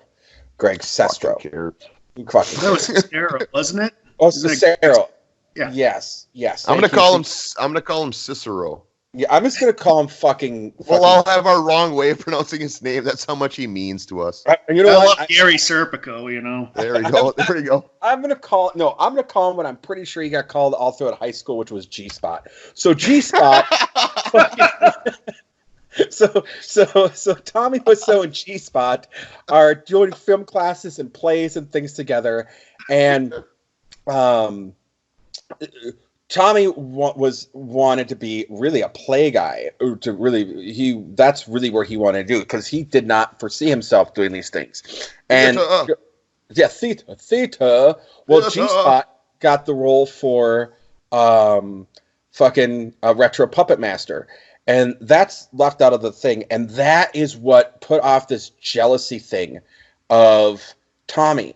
And he created this giant fucking play, and because he didn't know how to write a screen. He didn't know how to do a screenplay. It was a play, but it was supposed to be a movie. And it's not too far off. And Joe, I think you can correct me. He really did have a fucking scene in a restaurant trying to get a director and movie producer to do his fucking movie. I don't think so. I think that was just something that was in The Disaster Artist. Okay. that they took liberty with. He could have done it. I haven't come across anything of Tommy doing that. And since I'm talking, I'm going to... So we did this on the JOE-DOWN. And we went in not knowing anything. And this was like 2 or 3 years ago. And so I ordered the DVD because you can't stream it anywhere. So I open this thing up when I get off work, because I'm watching this like at 1 a.m. after work. I open up the DVD, And what you get is a headshot of Tommy Wiseau, and on that backside, it's a advertisement for Tommy Wiseau underwear. I shit you not. I will take pictures and like share it with you. I'm holding it in my hand right now. It's the creepiest thing. So that was the first thing I learned about this movie is this guy's an underwear salesman. And it was like the most surreal experience of my life. I was laughing so hard because this is you can tell this guy's trying so hard to make a movie, but it's like if an alien, like you guys kind of, it's like an alien made a movie based off everything they just saw on TV, American television, and said this is the great American story. Jesus Christ. Go on, Joe. I'm gonna let you take the floor a little bit here since you're our guest. Okay, so after I watched it, I was just floored. And I had to work the next day. I stayed up and then I watched the riff tracks talking of this because I was just like, I got to watch this again, but I got to have a little more perspective because, the riff tracks people probably, did a little more insight or whatever. Blew me away. I slept for like 3 hours, woke up, and that's when I ordered Sestero's book. I went on a weird deep dive with this movie. And you guys brought it up, and I'm going to have to disagree. I think this movie's going to stand the test of time as a cult favorite, just because it's like I brought a friend. We played in the theater in Bemidji, and he said it was like watching an acid trip without being on acid because everybody are just walking in, they're leaving, they're just partial conversations. It's just surreal. Like, this movie makes no sense. Like, Sestero calls it one giant plot hole, and it's true.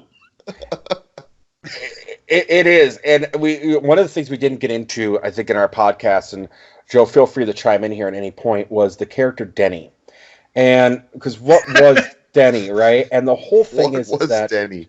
The reason why Denny, I don't know why they left Denny in, because there was so much that they wanted to do in that play, or the original draft of what Denny was, that all the edits and cutting and everything down that they did, you just got this thing. I mean, it's just this, like the drug plot line, the adopted child thing, the wanting to have the threesome thing. I'm just going to sit here and watch you guys thing. These are all things that were there, but then by the time they did the next set of filming, they cut it out, so they never went back to it. And that's part of what was going on, was these things were being done, and they never went back to finish it because just everyone wanted to be done with the movie. Because it just was going over and over and over and over the time frame that these people were supposed to be there. And the funny thing about Denny is, after they filmed it, the actor who played him asked Tommy, this guy's why is the character so weird? And it was after they did it, he's like, oh, he was written as having a mental illness. What? But they don't tell anybody. That makes it worse. So it's just worse. Yeah, so it's you get this really creepy character, but then it's just it was by design, but he didn't tell anybody. Oh, God. Speaking of not telling anybody and things like that, the other thing that really pissed me off, and you mentioned it, but we didn't get into it too much in the podcast, was Tommy was infuriated by how poorly received The Room was. He didn't just that night at the premiere love it. It took actually a lot of coaxing from Greg, because I think Greg was worried he was going to fucking kill himself over the movie, to accept that it was being laughed at and was a joke. It was such a cop-out, too, to the disaster artist to have that ending and it be so unbelievably false. I don't think anybody watching oh, sure, that makes sense. I guess unless you, I should take that back. If you had no familiarity with this and know how badly it bombed, but just to make it look like it was a cult movie on receive is it was such a disappointing end. I wasn't a huge fan of The Disaster Artist as it was. Maybe because I was so familiar with The Room and the whole, and we'd done our time, doing deep dive Wikipedia searches on it, but it cheapened the entire thing for me. And in time, and and also with your help with our last podcast, realizing a lot of it was bullshit anyway, which was always known, but that ending, though, was really disappointing, and that's ruined it entirely for me. So I think I was in D.C. on a work trip when it released. I was in D.C. for my work, and was at a conference for like a week there when the movie came out, and I went and saw it with my partner in crime, my buddy Rob, and he enjoyed it much more than I did. Because he didn't know everything. He didn't go on the Wikipedia searches. He didn't do any of those things. Right. And I came out walking out and kind of explained to him that it was good, but it really is not a true telling of what the fuck happened there. Right. And James Franco's portrayal of Tommy Wiseau, I don't know that I can think anybody that could do better than that, like doing an impression, essentially, of Tommy Wiseau. It was good. It was, at times very entertaining. But yeah, I mean, you just knew that there was something lacking there. Like it had to have been worse. It just had to have been to make such a terrible product that so many people have vehemently disowned, after the fact. And then to try to wrap it up in a little bow where everybody is congregated together and like realizing, ha ha ha, we made something that audiences love, in this theater at the premiere. I don't know. I'm hung up on that, but that just it was such obvious revisionist history to anybody that has any familiarity with this project. Yeah, that movie was that when I was watching that movie, the whole time I was just like, I'd rather just be watching The Room because they're just recreating so much out of it. So much of that movie's bullshit. So much. I mean, like these people after that movie was made, there's a reason you never see any of these actors around Tommy. Or even Greg. They're not around them. You don't see them at like events for like even like when they're putting out The Disaster Artist because they had such a terrible time making this. It wasn't as like Sestero makes it like, it seems like hell. But like accounts are like it was way worse than what he even put in the book because Tommy's his friend. Tommy's also his meal ticket. This movie's the reason why he has work. Like he's coming to he was going to come to Fargo before, whatever happened. And, he tours with the movie. Like this is their meal ticket. So it's the reason why we kind of know his name, I mean, we don't know it exactly. We all have different like remembrances of what his name actually is, but like he wouldn't be on our radar at all. We wouldn't be picking Owen Wilson to play that role instead of him if it were not for this movie. I mean, yeah, I see what you're saying. Yeah. So this was like that Disaster Artist. I just whatever it was there. I just knew it was a lot of just BS. But there's just it's whatever. It made me. I'd rather have just watched The Room because I think The Room is probably a more honest tale of Tommy Wiseau than that is. Sure. Yeah. Yes. Absolutely. So, Joe, you were the one that turned me on to the. And by the way, Joe, spoons, not forks. Correct. Yes. I did catch that too, and I had meant to. We usually open up our standard podcast episodes with our corrections at the top, and yes, you're absolutely right. I for some reason my mind went to forks. I don't know what that says about me. Freud might have an opinion or two. But yes, in fact, it was spoons. It was phallic fuck. Jesus Christ, get your goddamn diapers. God damn it. Fuck. Joe, tell us about this documentary that they're trying to make. Well, it's made. They can't put it out yet. It's called A Room Full of Spoons. They have a website. It's not like this is a big secret or anything. after I saw The Room, this was one of the first things that came up on Google. I was like, oh, sweet. Now I can figure out more about Tommy Wiseau, because it's just like, who is this weirdo? Like, nobody has like a concrete history of him. You know, Thom went into like how he made his money, but there's still the mystery of where this guy is even from. Right. Right. So what is that accent, man? What is that accent? It's the Louisiana accent. You know, he's from New Orleans. Yeah, it's Creole, don't you know? So they made this documentary. They did they did deep dives on him, and they apparently found something that Tommy doesn't want out. And my guess would be not so much like how he made his money, but where he's from and who he actually is probably why he keeps suing and throwing injunctions out at these people to prevent it from coming out. I don't know why. It's also adding to the mystery of like, who the hell is Tommy Wiseau? Because that's not even like a normal name. Even like if you go to Europe, there's nobody with the last name Wiseau. Like, where the fuck did this name even come from? So yeah, they can't release this documentary on Tommy and the making of The Room and all that, because there's something in it that he does not want out. Huh. Yeah, and the thing is that this is not uncommon with Tommy.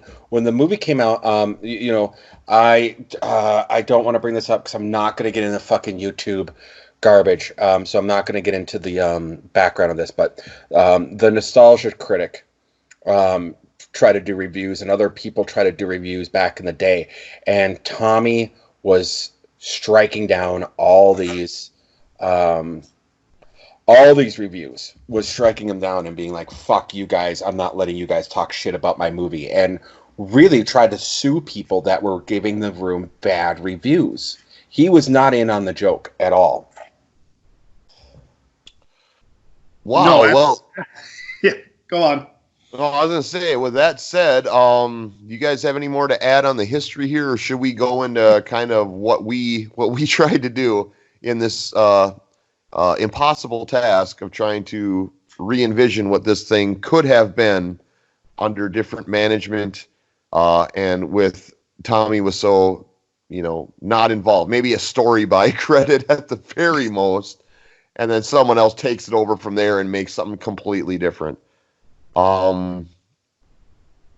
Anything else on the history, or shall we go to that? Let's go. You guys have really cool ideas, and I loved them both for different reasons. But yeah, I do want to bring up one more thing from The Room, if I may. Yes. So there was the character Greg, who was the friend that was at the football scene, and he was so fed up he left.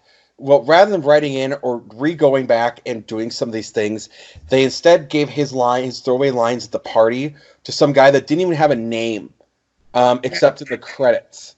And that was supposed to be the Greg character, and that's why when you go, who the hell is this guy? That was just a character they threw in so they could have, that was supposed to be this Greg guy, but he was so fucking done that he said, fuck this, and they're like, well, we still need someone to do it. We didn't really introduce anyone else except for sex couple on the couch that could have done that role. Right. So all right. I wanted to add. Sure. All right. So I had Patty Jenkins re-envisioning this, my re-envision would have her helming this. She is best known currently as the director of Wonder Woman and the upcoming sequel. But at the time, she was the maker of Monster, Charlize Theron's movie about, I forget the character name she played, Charlize Theron, that is. But kind of the vibe I was going for, very dark, slight dashes of black humor, but more examining the psyche of Johnny, who's obviously got some mental hangups. And then remind me again, who did you oh no, you gave me a multiple choice on this, or more of a blind multiple choice, and we ended up going with Wes Anderson as your visionary of choice. Joe, what were your reactions to our two potential directions here? I wanted to see both of those just because this seems like it's like a basic premise with The Room. So it's like it's an empty canvas where you can go in like any direction with. So like I would love to see like a monster type dark gritty, take on that. Especially I believe you're like the toxic masculinity of Johnny and that sort of thing. But then like the Wes Anderson, I was like the the pastel colors in the Kinks songs. I could see that happening too. Lisa, you're tearing me apart.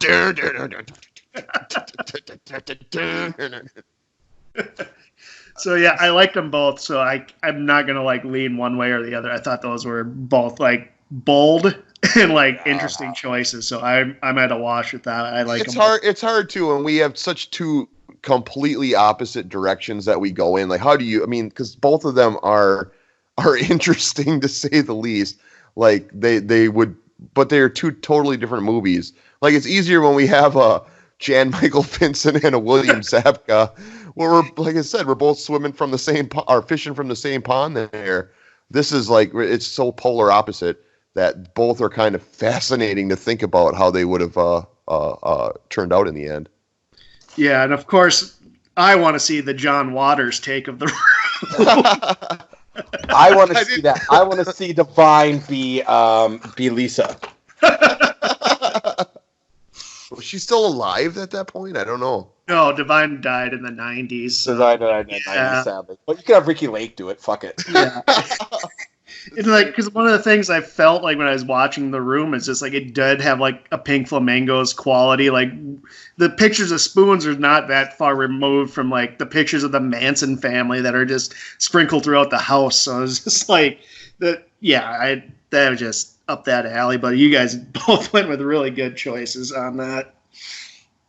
Yeah, our Johnnies too definitely reflected our the direction we were going. I had Christopher Maloney, best known as Gene on Wet Hot American Summer, and he was on like a decade's worth of Law and Order SVUs. So some range there, I guess, is the point. And Maloney's awesome too. If you've never seen it, like HBO's Oz, he plays a prisoner, and he's like really good. Like when you said Maloney, I was like, yeah, I can see that because he has like some range where he can kind of play like a more complex and nutty character too. Yeah, like there's a screw loose. Like you can see him acting with that character's got a screw loose, and like he can do that. Thom, your pick though, of course, going with Wes Anderson naturally. We're going to the Wilson brothers, and you had old Luke in the part of Johnny.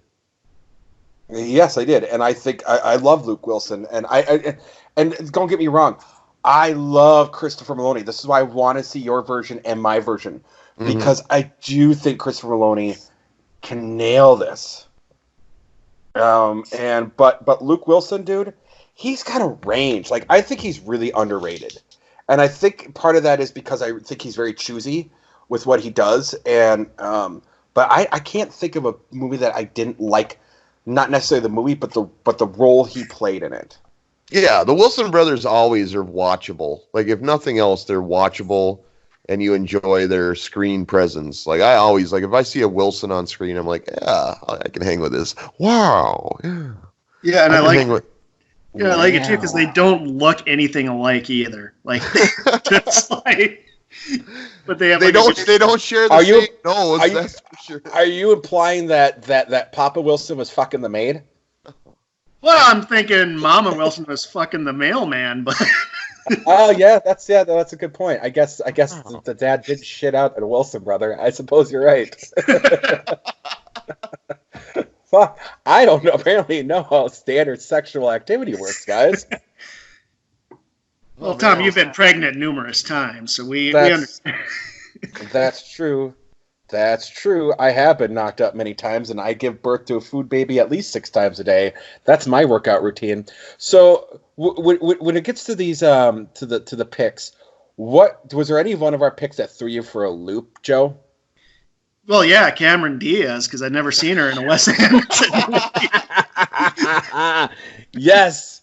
Yes, shit on me. Shit on my dick. Come on, go for it. That was a great alley-oop right there, guys. That was. You like that? You like that? I like that, yeah. Motherfuck. I don't know what I was thinking, you guys, on that one. How do I get to fucking Cameron Diaz via Gwyneth Paltrow? Oh, they're not that far off, man. There's a 6 degrees of something happening there. I don't begrudge you. I don't think you need to beat yourself up as much as you do on that. I've made bigger errors. I forgot who Sean Bean was in one of our episodes, if you remember, and I've watched every episode of Game of Thrones, and I was shocked at his beheading in episode 9 of season 1. I don't know. I thought you overreacted and were overly embarrassed by that. Gwyneth Paltrow and Cameron Diaz, for me, are kind of in the same department of actresses. See, when I heard that, I wasn't sure if Tom was confusing Gwyneth Paltrow for Cameron Diaz or Wes Anderson for the Farley brothers. That would be worse. That would be worse. Okay, let's get into that here a little bit. I think it was a combination thereof, which is really bad. But no, it was more so. I don't know how I did it. I got Gwyneth Paltrow mixed up with Cameron Diaz, and you could say they're from the same vein of acting, but goddamn it, they do not look alike at all. So how I did that, I don't know what the fuck I was thinking. All right. Well, I'm just telling you not to beat yourself up too hard because... Too late, dude. I'm punching myself in the balls as we speak. It don't matter because either way, Evan Rachel Wood was a better Lisa than either of those two. Yeah, that's the truth. But I want to talk... I mean, What's that? I think he cut off. He cut off. Uh-oh. Technical difficulties, ladies and gentlemen. Technical difficulties. Look what your Cameron Diaz choice did. Look what it did. Look what it did. Look what it did. Damn it. Oh, we lost. Where is Joad? Where is Joad? I want to look here. Where is he? Where did he go? Joad. Oh no. We'll give him a minute. In the meantime, Joe, I'm going to give you kind of the floor a little bit. What you thought about our picks, and and again, I also did a Kevin Smith one. Yeah, the Kevin Smith one. Oh, there he is. There he is. All right. Yeah. Shit. I disappeared into the void there for a second. What was the last thing I said before I blacked out? I believe I was punching my balls. And you're hiding your rage at the Cameron Diaz mix-up. You're like, don't beat yourself up over it, and then you just kind of blacked out. Oh, wow. Wow. Yeah, I lost connection there. I blame Voldemort. I blame Voldemort as well. Goddamn Voldemort. I think what I was saying while I was talking to nobody was that we both improbably landed on Owen Wilson for our mark, and that was pretty incredible. So there's not really much to talk about there. I think Joe, what do you think of Owen Wilson playing Mark? Isn't it just a match made in heaven based on how Greg Cicero played him? Yeah, because Mark's just like the male doofus, and that's kind of like what Owen goes for with a lot of... I mean, he has range. He's a good actor. I like him and everything. But, like in Royal Tenenbaums, he plays like a Mark type character, like just kind of like this dude. Wow. Did I kill... Oh, wow. That's really interesting, guys. Wow. Did I kill the dog? I need help.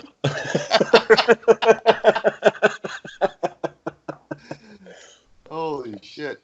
Let's go to our Denny's, huh? Because I think we had pretty different Denny's. I had Shia LaBeouf. Yeah, you had Shia LaBeouf. And I had Jason Schwartzman. Yeah, well, keeping with your theme, absolutely a natural. With a unibrow. Yeah, with unibrow Schwartzman, yes. I don't know what really... I mean, I'm going to turn that over to you, Joe. What are your reactions to our picks for Denny's? They're good for a character who has a mental illness and it wasn't told by the screenwriter that they have one.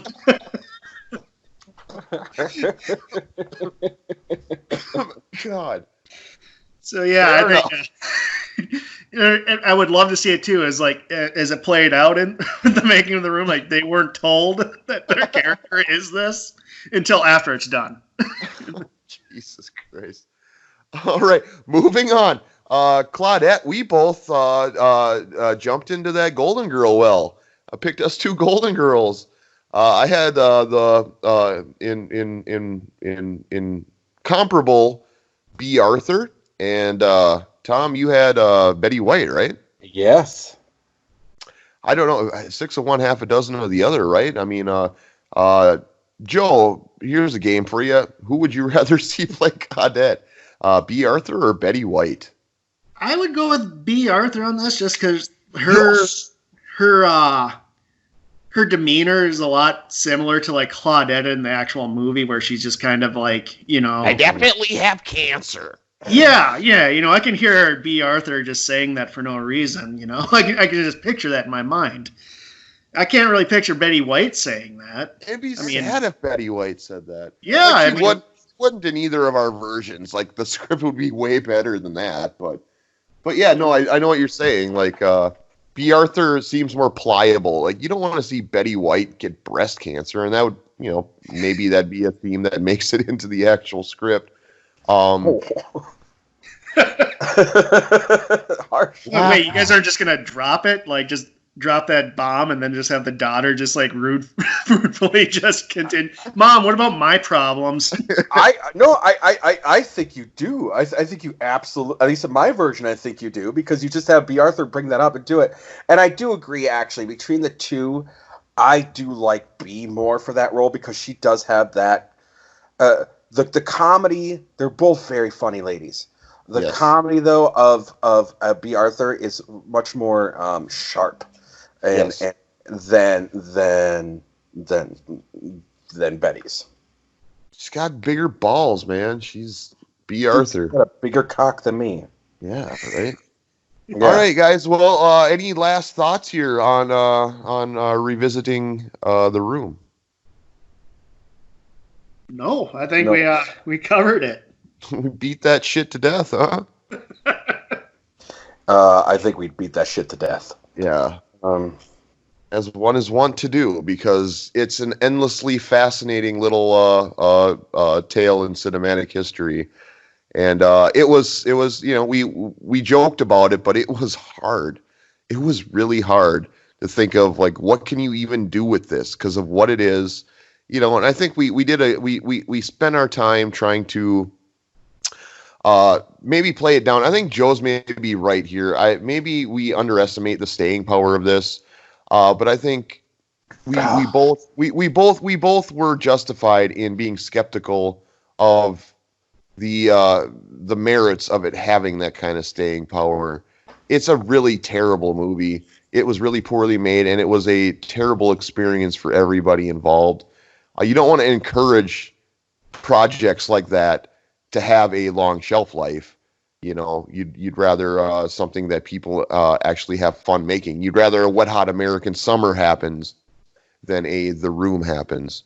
But yeah, I think we're done with that. We're done with that with that picture, thankfully.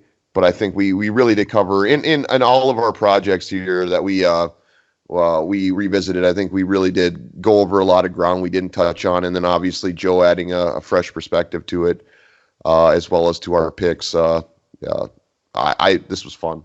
It was a lot of fun. Joe, would you agree? Yeah, I had a blast. I mean, I can talk movies nonstop for hours, so I appreciate being able to come on here and talk with you guys about it. Absolutely. Well, we're not done quite yet. We're going to take one more ad break, and we're going to come back, and then we will say our goodbyes, and then maybe remind everybody what we have in store when we get back to reality once the veil of Voldemort lifts. All right, we'll be back in a second.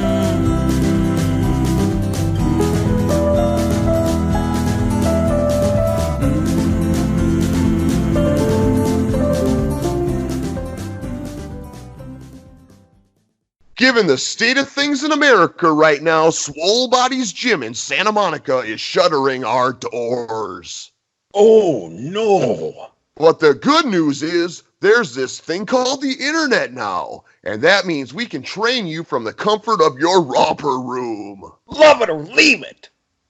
All you gotta do is connect to the World Wide Web, then enter SwollBodiesGym.net.com into your net browser and sign up for our remote training sessions.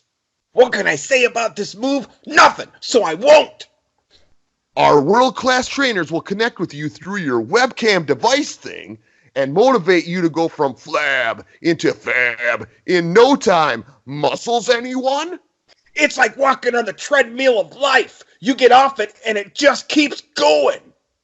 At only $251 per hourly session, you will be strutting into the apocalypse with a stunning beach bod. I say I'm 1,000,000%. That's better than 100%. Swole Bodies Gym in Santa Monica, where gains get got. Now from the comfort of your own home. Hey, Freak Show, you're going nowhere. I got you for 3 minutes. 3 minutes of playtime. Ooh, yeah.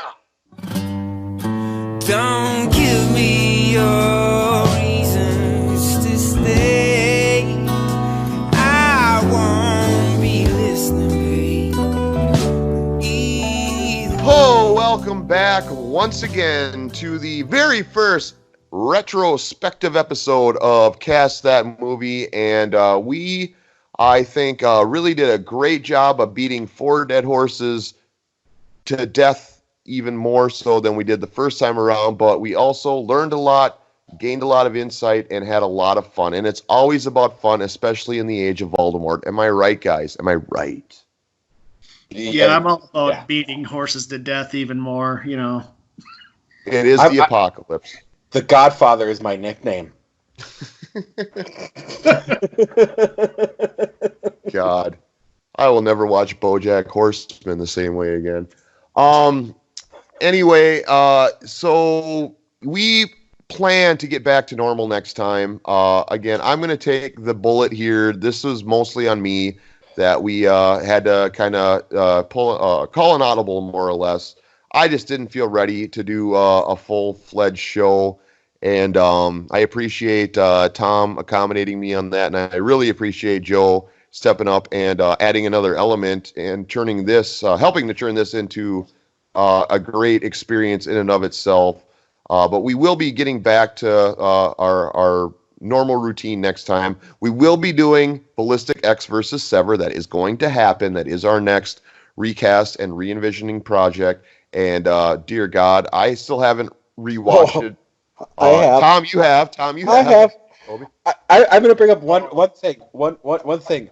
There is a scene in this movie, Joad, and this will get you pumped for it. There's a scene in this movie where a SWAT guy falls from a building, lands so hard on the top of a car that the tires blow off and hit another cop in the face. I did not remember this scene, and this was the only time that I got enjoyment out of that fucking movie, was that 2-second scene. So I got to go through 90-some odd minutes of absolute fucking shit in order to find one pratfall of a stunt.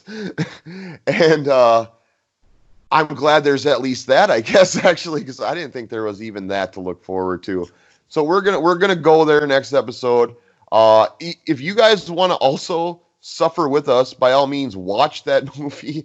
I would never recommend paying money to see it. So if you can find it streaming somewhere for free, I guess do your due diligence and do your homework and try that. But if not, you know, it's always funner when you know what we're talking about. So I recommend checking that out. Our dream project, though, Thom, the Pink Floyd movie, that is still happening. And that is something that I definitely want to put the necessary time and effort and emotion into to really get right. Because as we established last episode, Pink Floyd has a special place in both our hearts. Yeah, Joe, and I know it does for Joe as well. But Pink Floyd really shaped me heavily musically in high school. And it was probably the only reason why I got through high school. And I will say real quick, because I don't know if we'll get to it in the next podcast, I actually, when I got into Pink Floyd, I started with their first album because I really wanted to experience it and I bought each album in order that it was released to really get a good appreciation of it. Nice. Yeah, Joe, do you want to talk about any thoughts on either of the projects we're looking at doing next episode? I'm interested in the Pink Floyd one. Pink Floyd's my favorite band. I got Pink Floyd tattoo, so I'm excited. They have such a crazy, weird story that I think it's rich for a biopic. It really is. It really is. It really is. There's so much there, and it's, you know, honestly, when you think of some of the musical acts that have had biopics, like I love Elton John, and he has a story to tell. But when you think about, I don't want to compare musical acts to each other, but when you think about what Pink Floyd has to offer, you know, I think at least as much as the Doors, and as far as drama. So I think it's one that we're sadly ahead of the curve on, because I think it should have been done by now. But had it been done by now, we wouldn't be able to do what we're going to do. So I guess we should maybe count our blessings for our own selfish sake, that we get to kind of break that ice and kind of go there where no one else has gone before. So I'm looking forward to that. That should be a lot of fun. I think it's going to be a lot of fun, and I'm going to try, Joe. I know you know a lot of the history of it. I know a lot of history of it, and you know, I'm not going to be able to touch. We're not going to be able to touch into everything that happened, and I apologize that we're not going to be able to. We'll have to. I mean, that could be its own 2-hour podcast. Is truly the odyssey that was Pink Floyd. Yeah. And I would say, like, this has gone so well that I'd love to do another retrospective down the road, and maybe we can do a retrospective of some of our original projects next time instead of some of our recasts. I think that'd be a lot of fun. But this might have to be a monthly thing. Yeah, why not? Well, maybe not even monthly, but just, you know, every so many episodes. Hey, let's look back and let's re-examine what we did and get a third opinion in, because, you know, Tom, when we go at it sometimes, I think maybe an extra perspective would definitely be of value. I think we learned that in these last couple hours. Yes. That sometimes we don't see the forest for the trees. So yeah, Joe, thank you very much for joining us and being that extra perspective and helping us learn things we didn't know.